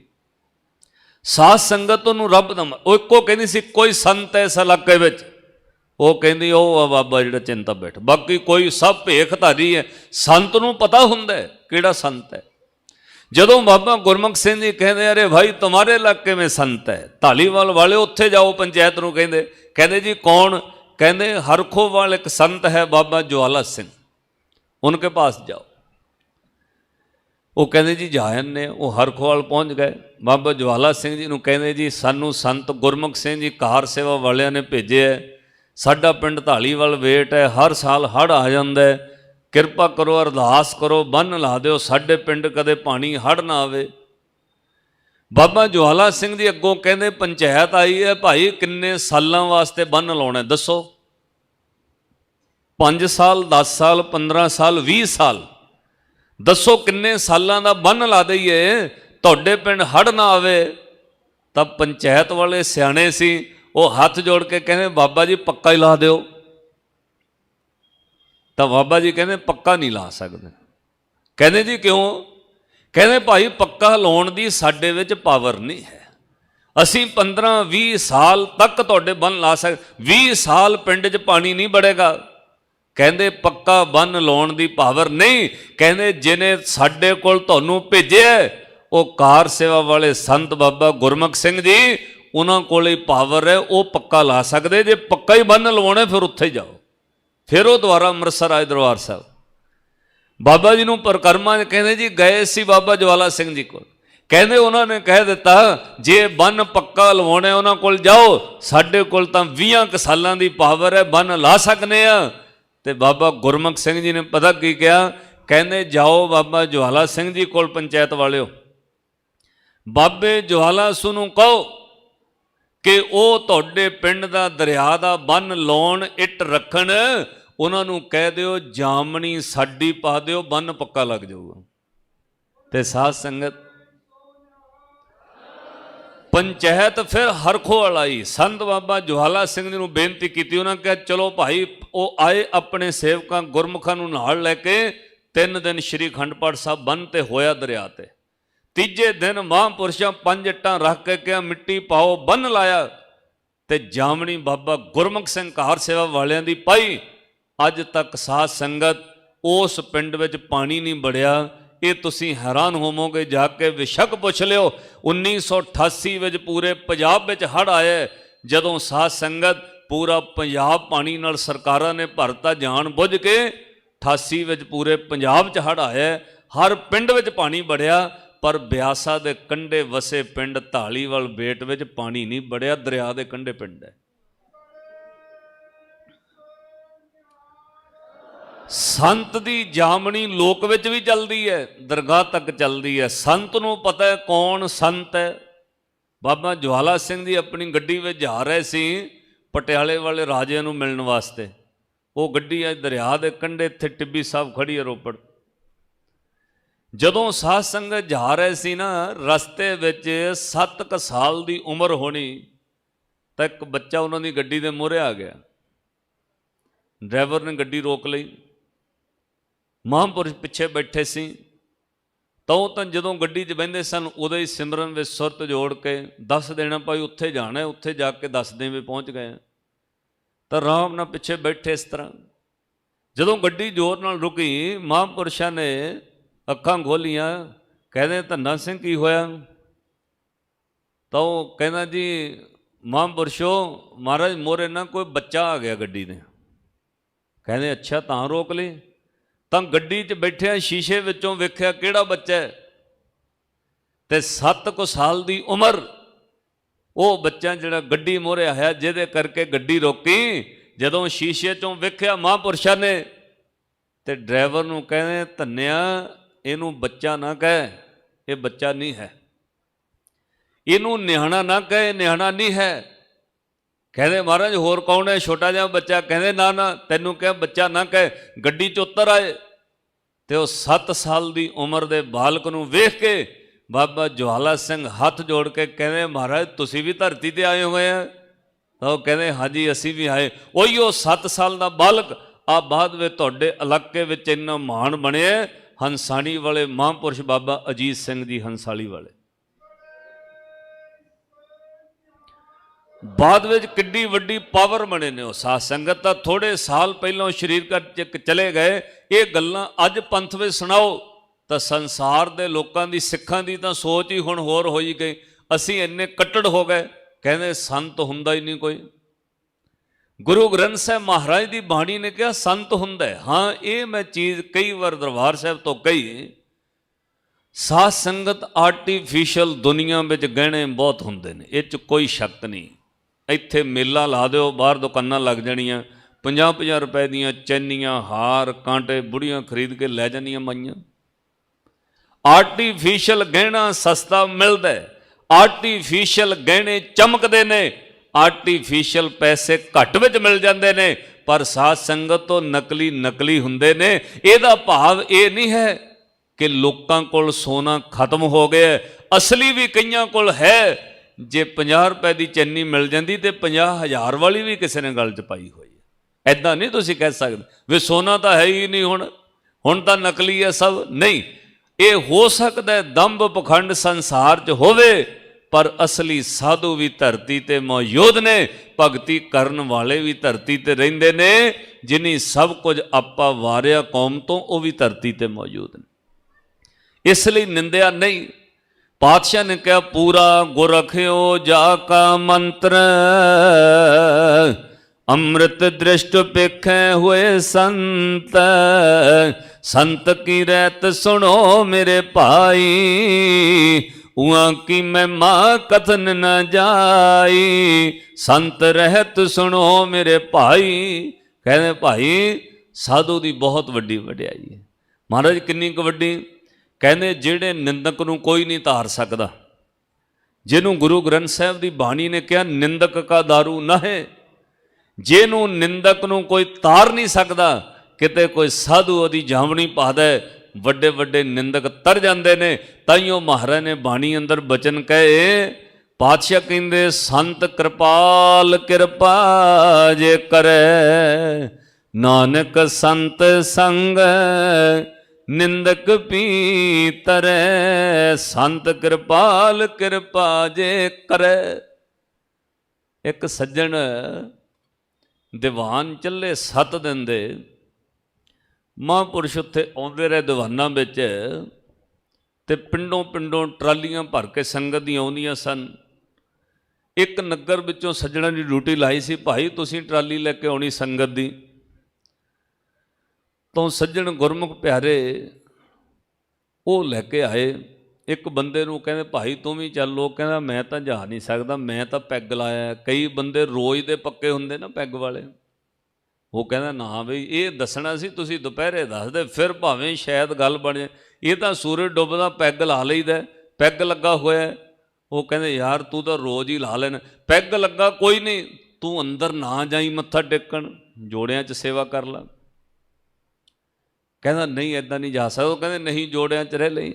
साध संगत कहने लै गए, वो बंदा अंदर नहीं मत्था टेकन गया, क्यों? उन्हें पीती हुई सी। वो कहना मैं पैग लाया, भाई मैं अंदर नहीं जाना। जोड़े घर में बह गया, होश वेसी सेवा करता रहा। अद्धी रात तक वो नशा उतर गया। साध संगत वो एक रात की सेवा गुरु ने ऐसी बख्शिश की, एक कोई रात की सेवा रात बदली तो जीवन बदल गया। अगली सवेर ही वो बंदा कहना अमृत छकना, पूरे परिवार ने अमृत छकिया। अज गुरु दियां बख्शिशां ने इंग्लैंड विच ने, इत्थे वड्डियां वड्डियां कारां गड्डियां मौजूद। गुरु कर्म इदां बदल दिंदा है। ताइयों महाराज ने अज दे शब्द विच वचन कहा, कहंदे वड भागी वो वड्डे भागां वाले हैं। भाई जिन्हां नूं साध संगत प्राप्त हो गई, उन्हां दी गुरु ने सोच बदल दित्ती। तां हजूर कहंदे कतक होवे साध संग, बिन से सबे सोच। भाई कतक दा महीना संगत करो, तुहाडीआं सोचां बदल जाणगियां, मन की विचार बदल जाएगी, मन की दशा बदल जाएगी। एटमोसफेयर मन का चेंज हो जाता है, मन उहिओ रहिंदा है, इहदी सोच बदल जाती है, सोचना बदल जाता है। हुण तुसीं आपां सारे परिवारां वाले बैठे, बंदे दी अखां भी उही है, मन भी उही है, शरीर भी उही है। सामने वेख के मन दी घटना मन बदलिया होवे, कुछ होर तरीके नाल वेखदा है। इन्हां अखां नाल अपना परिवार ते मित्र वेखदा है, उन्हां अखां नाल दुश्मन नूं वेखदा है।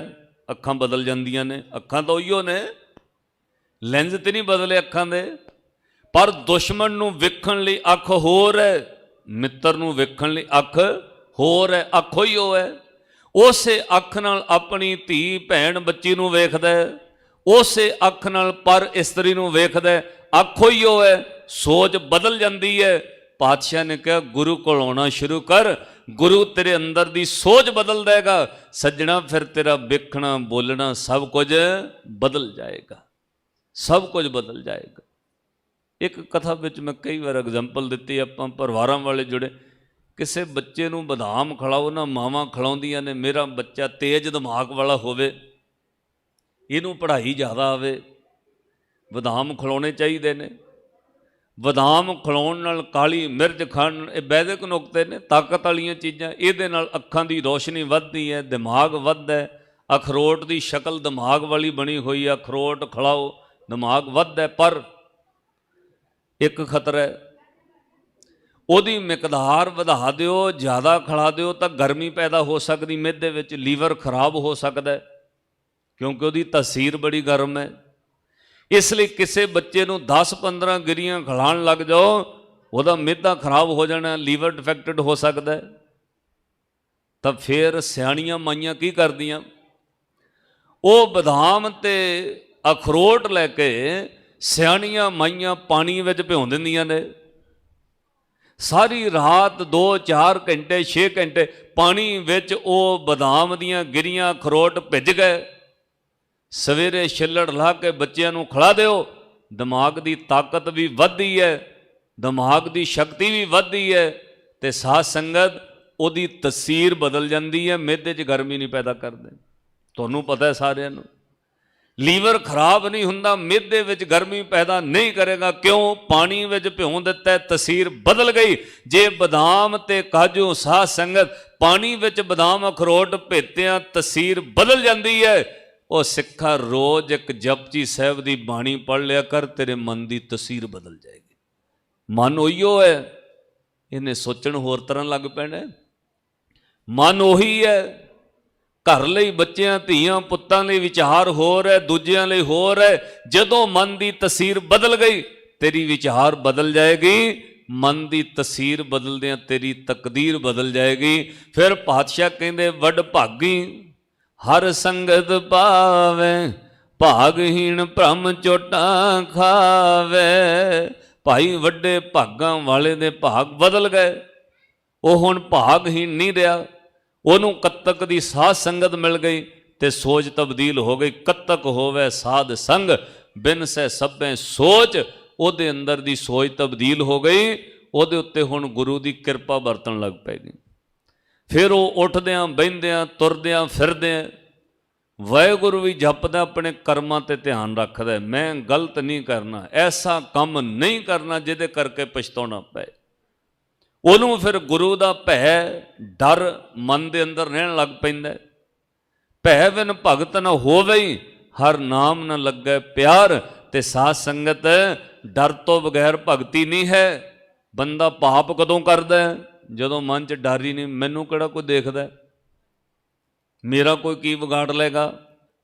ਜਦੋਂ ਮਨ ਵਿੱਚ ਡਰ ਹੈ, ਨਹੀਂ ਮੈਨੂੰ ਗੁਰੂ ਵੇਖ ਰਿਹਾ, ਮੈਨੂੰ ਰੱਬ ਵੇਖ ਰਿਹਾ, ਫਿਰ ਉਹਦੇ ਕੋਲੋਂ ਗਲਤ ਕਰਮ ਨਹੀਂ ਹੋਏਗਾ। ਗੁਰੂ ਫਿਰ ਉਹਦੇ ਨਾਲ ਵਰਤਣ ਲੱਗ ਪੈਂਦਾ ਤੇ ਸਾਧ ਸੰਗਤ ਉਹ ਸਹਿਜੇ ਸਹਿਜੇ ਫਿਰ ਪਾਪਾਂ ਤੋਂ ਮੁਕਤ ਹੋ ਜਾਂਦਾ। ਗੁਰੂ ਫਿਰ ਉਹਦੀ ਬੋੜੀ ਕਰਦਾ, ਉਹਦੀ ਜਾਮਣੀ ਭਰਦਾ। ਇਸ ਤਰ੍ਹਾਂ ਮਹਾਰਾਜ ਜੀਆਂ ਨੇ ਬਚਨ ਕਹਿ, ਭਾਈ ਤੂੰ ਗੁਰੂ ਦੇ ਚਰਨਾਂ ਵਿੱਚ ਸੰਗਤ ਕਰ, ਤੇਰੇ ਕਰਮ ਤਬਦੀਲ ਹੋ ਜਾਣਗੇ। ਮਾਈ ਇੱਕ ਹੰਸਾਲੀ ਆਉਂਦੀ ਸੀ, ਉਹ ਸਾਧ ਸੰਗਤ ਤੁਸੀਂ ਹੈਰਾਨ ਹੋਵੋਗੇ, ਸੇਵਾ ਕਰਨ ਤਾਂ ਨਹੀਂ ਸੀ ਆਉਂਦੀ। ਉਹਨੂੰ ਕੋਈ ਬਹੁਤ ਤਕੜੇ ਜ਼ਿਮੀਂਦਾਰ ਨੇ, ਉਹ ਮਾਈਆਂ ਨੇ ਨਾਲ ਲਿਆਉਣਾ, ਕਿਉਂਕਿ ਉਹ ਉਹਨਾਂ ਦੇ ਘਰ ਨੌਕਰ ਲੱਗੀ ਹੋਈ ਸੀ।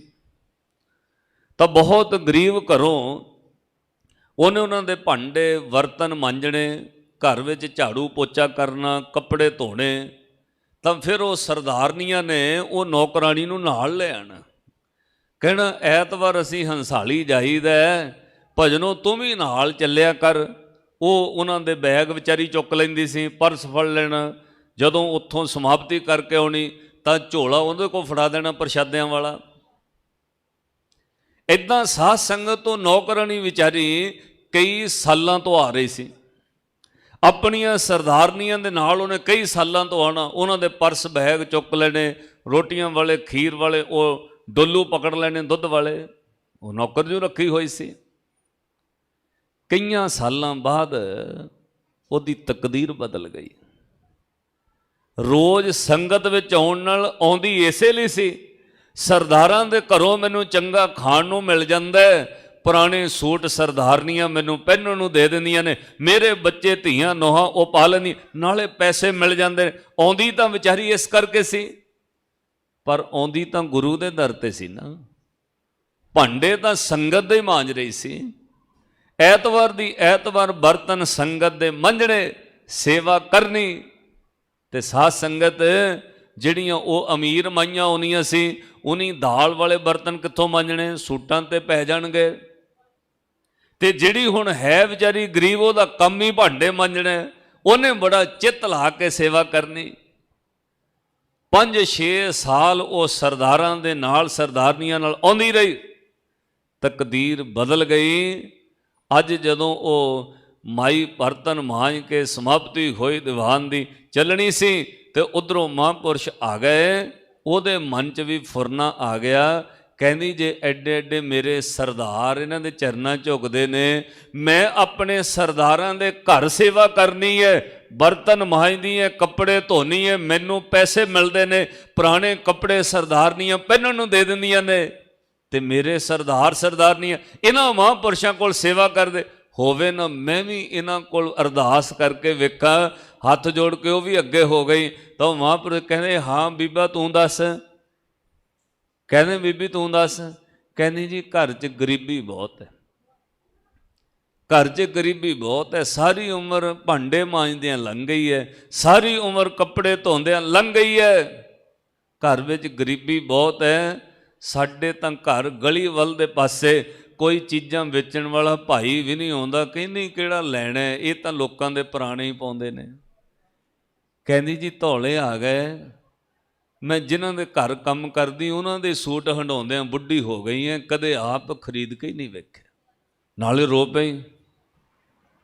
ਤੇ ਮਹਾਂਪੁਰਸ਼ਾਂ ਨੇ ਐਸੀ ਤਕਦੀਰ ਬਦਲ ਦਿੱਤੀ। ਉਦਣ ਖੜਿਆਂ ਖਲੋਤਿਆਂ ਉਹ ਮਹਾਂਪੁਰਸ਼ਾਂ ਕਿਹਾ, ਕਹਿੰਦੇ ਆਪਣੇ ਸੇਵਾਦਾਰ ਨੂੰ, ਕਹਿੰਦੇ ਮੱਖਣ ਉਹ ਕੁੱਤਾ ਚੁੱਕ ਕੇ ਲਿਆ। ਨਿੱਕਾ ਜਿਹਾ ਕੁੱਤਾ ਸੀ, ਬਿਲਕੁਲ ਛੋਟਾ ਜਿਹਾ। ਤਾਂ ਉਹ ਮਾਈ ਨੂੰ ਕੁੱਤਾ ਦੇਤਾ, ਕਹਿੰਦੇ ਇਹਨੂੰ ਲੈ ਜਾ, ਰੋਟੀ ਪਾਇਆ ਕਰ ਘਰ। ਕਹਿੰਦੇ ਆਪੇ ਗੁਰੂ ਨਾਨਕ ਨੇ ਤਕਦੀਰ ਬਦਲ ਦੇਣੀ, ਆਪੇ ਗੁਰੂ ਨਾਨਕ ਨੇ ਭਲੀ। ਸਾਧ ਸੰਗਤ ਤੋਂ ਮਾਈ ਇਮਾਨਦਾਰੀ ਨਾਲ ਛੋਟਾ ਜਿਹਾ ਕੁੱਤਾ ਲੈ ਗਈ। ਉਹਨੇ ਘਰਦਿਆਂ ਨੂੰ ਕਹਿੰਦੇ ਰੋਟੀ ਪਾਓ। ਨਿੱਕੇ ਜਿਹੇ ਕੁੱਤੇ ਨੂੰ ਦੁੱਧ ਰੋਟੀ ਪਾਉਂਦੇ ਰਹੇ। 2 ਸਾਲਾਂ ਬਾਅਦ ਉਹਦੇ ਬੇਟੇ ਦਾ ਕਿਸੇ ਰਿਸ਼ਤੇਦਾਰੀ 'ਚੋਂ ਬੰਦੇ ਨੇ ਕਿਹਾ ਡਬਈ ਦਾ ਕੰਮ ਖੁੱਲ੍ਹਿਆ, ਭੇਜ ਨਾ ਦਈਓ। ਕਹਿੰਦੇ ਪੈਸੇ ਹੈ ਨਹੀਂ। ਉਹ ਕਹਿੰਦੇ ਪੈਸੇ ਅਸੀਂ ਲਾ ਦਾਂਗੇ। ਉਹਦਾ ਲੜਕਾ ਦੁਬਈ ਚਲਾ ਗਿਆ। ਸਾਧ ਸੰਗਤ ਉੱਥੇ ਜਾ ਕੇ ਚੰਗੇ ਸੱਜਣ ਮਿਲੇ, ਟਰਾਲੇ ਦਾ ਉਹਨੇ ਲਾਇਸੈਂਸ ਬਣਾ ਲਿਆ, ਟਰਾਲਾ ਚਲਾਉਂਦਾ। ਇੱਧਰ ਪੈਸੇ ਇੰਨੇ ਆਏ, 7-8 ਸਾਲਾਂ ਵਿੱਚ ਕੋਠੀਆਂ ਖੜੀਆਂ ਕਰ ਦਿੱਤੀਆਂ। ਹੁਣ ਉਹ ਮਾਈ ਦਾ ਪੋਤਰਾ ਵੀ ਆਈਲੈਸ ਕਰਕੇ ਕੈਨੇਡਾ ਪਹੁੰਚ ਗਿਆ। ਸਾਧ ਸੰਗਤ ਤਕਦੀਰਾਂ ਬਦਲ ਜਾਂਦੀਆਂ ਨੇ, ਕੋਈ ਸੇਵਾ ਕਰਕੇ ਵੇਖੇ। ਸਰਦਾਰਾਂ ਦੇ ਘਰ ਭਾਂਡੇ ਮਾਂਜੇ, ਕੱਪੜੇ ਧੋਤੇ, ਸਾਲਾਂ ਦੇ ਸਾਲ ਲੰਘ ਗਏ, ਸਵਾਏ ਪੁਰਾਣੇ ਕੱਪੜਿਆਂ ਤੇ ਚੰਦ ਪੈਸਿਆਂ ਤੋਂ ਬਗੈਰ ਕੁਝ ਨਹੀਂ ਮਿਲਿਆ। ਉਹ ਸਰਦਾਰਨੀਆਂ ਕਰਕੇ ਕਿਤੇ ਐਤਵਾਰ ਦੀ ਸੰਗਤ ਮਿਲ ਗਈ, ਗੁਰੂ ਦੇ ਦਰ ਤੇ ਭਾਂਡੇ ਮਾਂਜੇ ਤੇ ਅੱਜ ਸਾਰਾ ਕੁਝ ਮਿਲ ਗਿਆ। ਸਾਧ ਸੰਗਤ ਹੁਣ ਉਹ ਬਜ਼ੁਰਗ ਤਾਂ ਹੋ ਗਈ ਹੈ, ਪਰ ਮਾਈ ਹੁਣ ਉਹ ਕਾਰ ਵਿੱਚ ਆਉਂਦੀ ਹੈ। ਹੰਸਾਲੀ ਜਦੋਂ ਮੱਥਾ ਟੇਕਣਾ, ਕਾਰ ਵਿੱਚ ਆਉਂਦੀ ਹੁਣ ਮੱਥਾ ਟੇਕਣ, ਜਿਉਂਦੀ ਹੈ। ਕਹਿਣ ਤੋਂ ਭਾਵ ਇਹ ਗੁਰੂ ਦੀ ਨਦਰ ਕਿਰਪਾ, ਗੁਰੂ ਦੇ ਦਰ ਤੇ ਕੀਤੀ ਸੇਵਾ ਤਕਦੀਰ ਬਦਲ ਦਿੰਦੀ ਹੈ।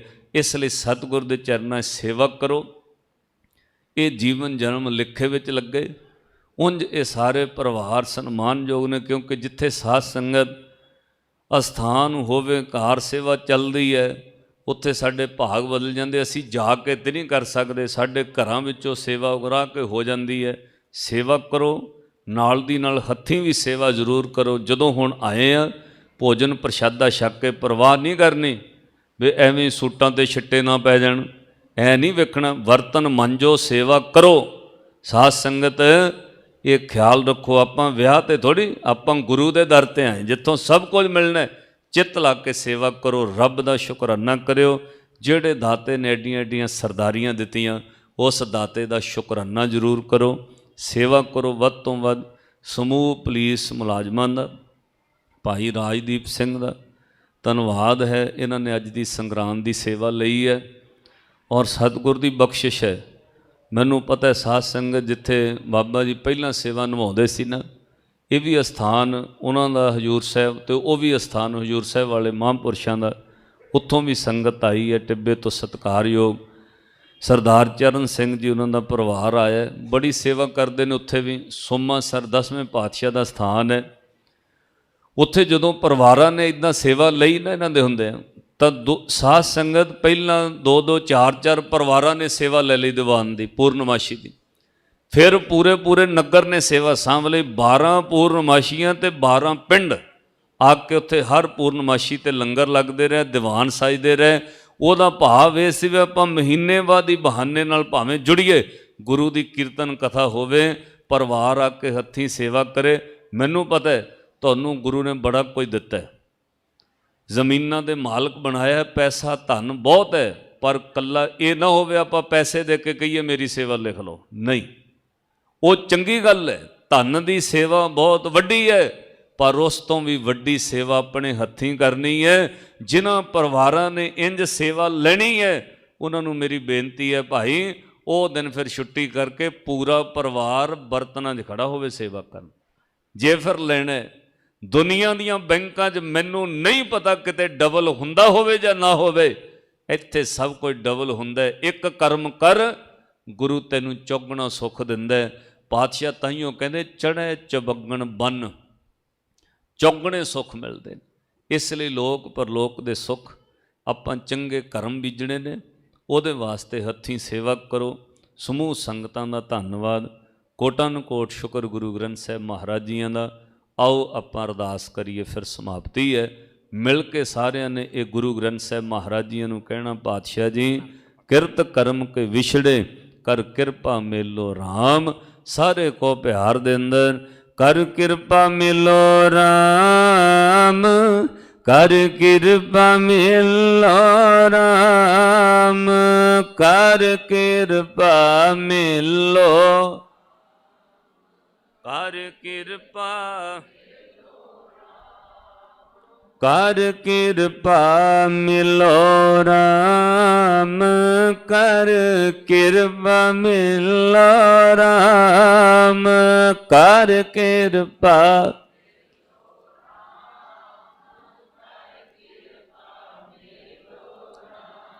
ਕਿਰਤ ਕਰਮ ਕੇ ਵਿਛੜੇ, ਕਿਰਤ ਕਰਮ ਕੇ ਵਿਛੜੇ, ਕਿਰਤ ਕਰਮ ਕੇ।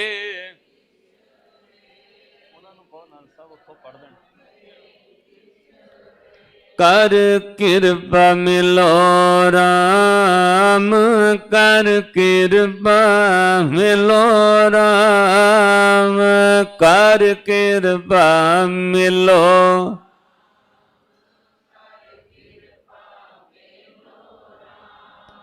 ਜੀ ਕਰ ਕਿਰਪਾ ਮਿਲੋ ਰਾਮ, ਕਰ ਕਿਰਪਾ ਮਿਲੋ ਰਾਮ, ਕਰ ਕਿਰਪਾ ਮਿਲੋ, ਕਰ ਕਿਰਪਾ ਮਿਲੋ ਰਾਮ।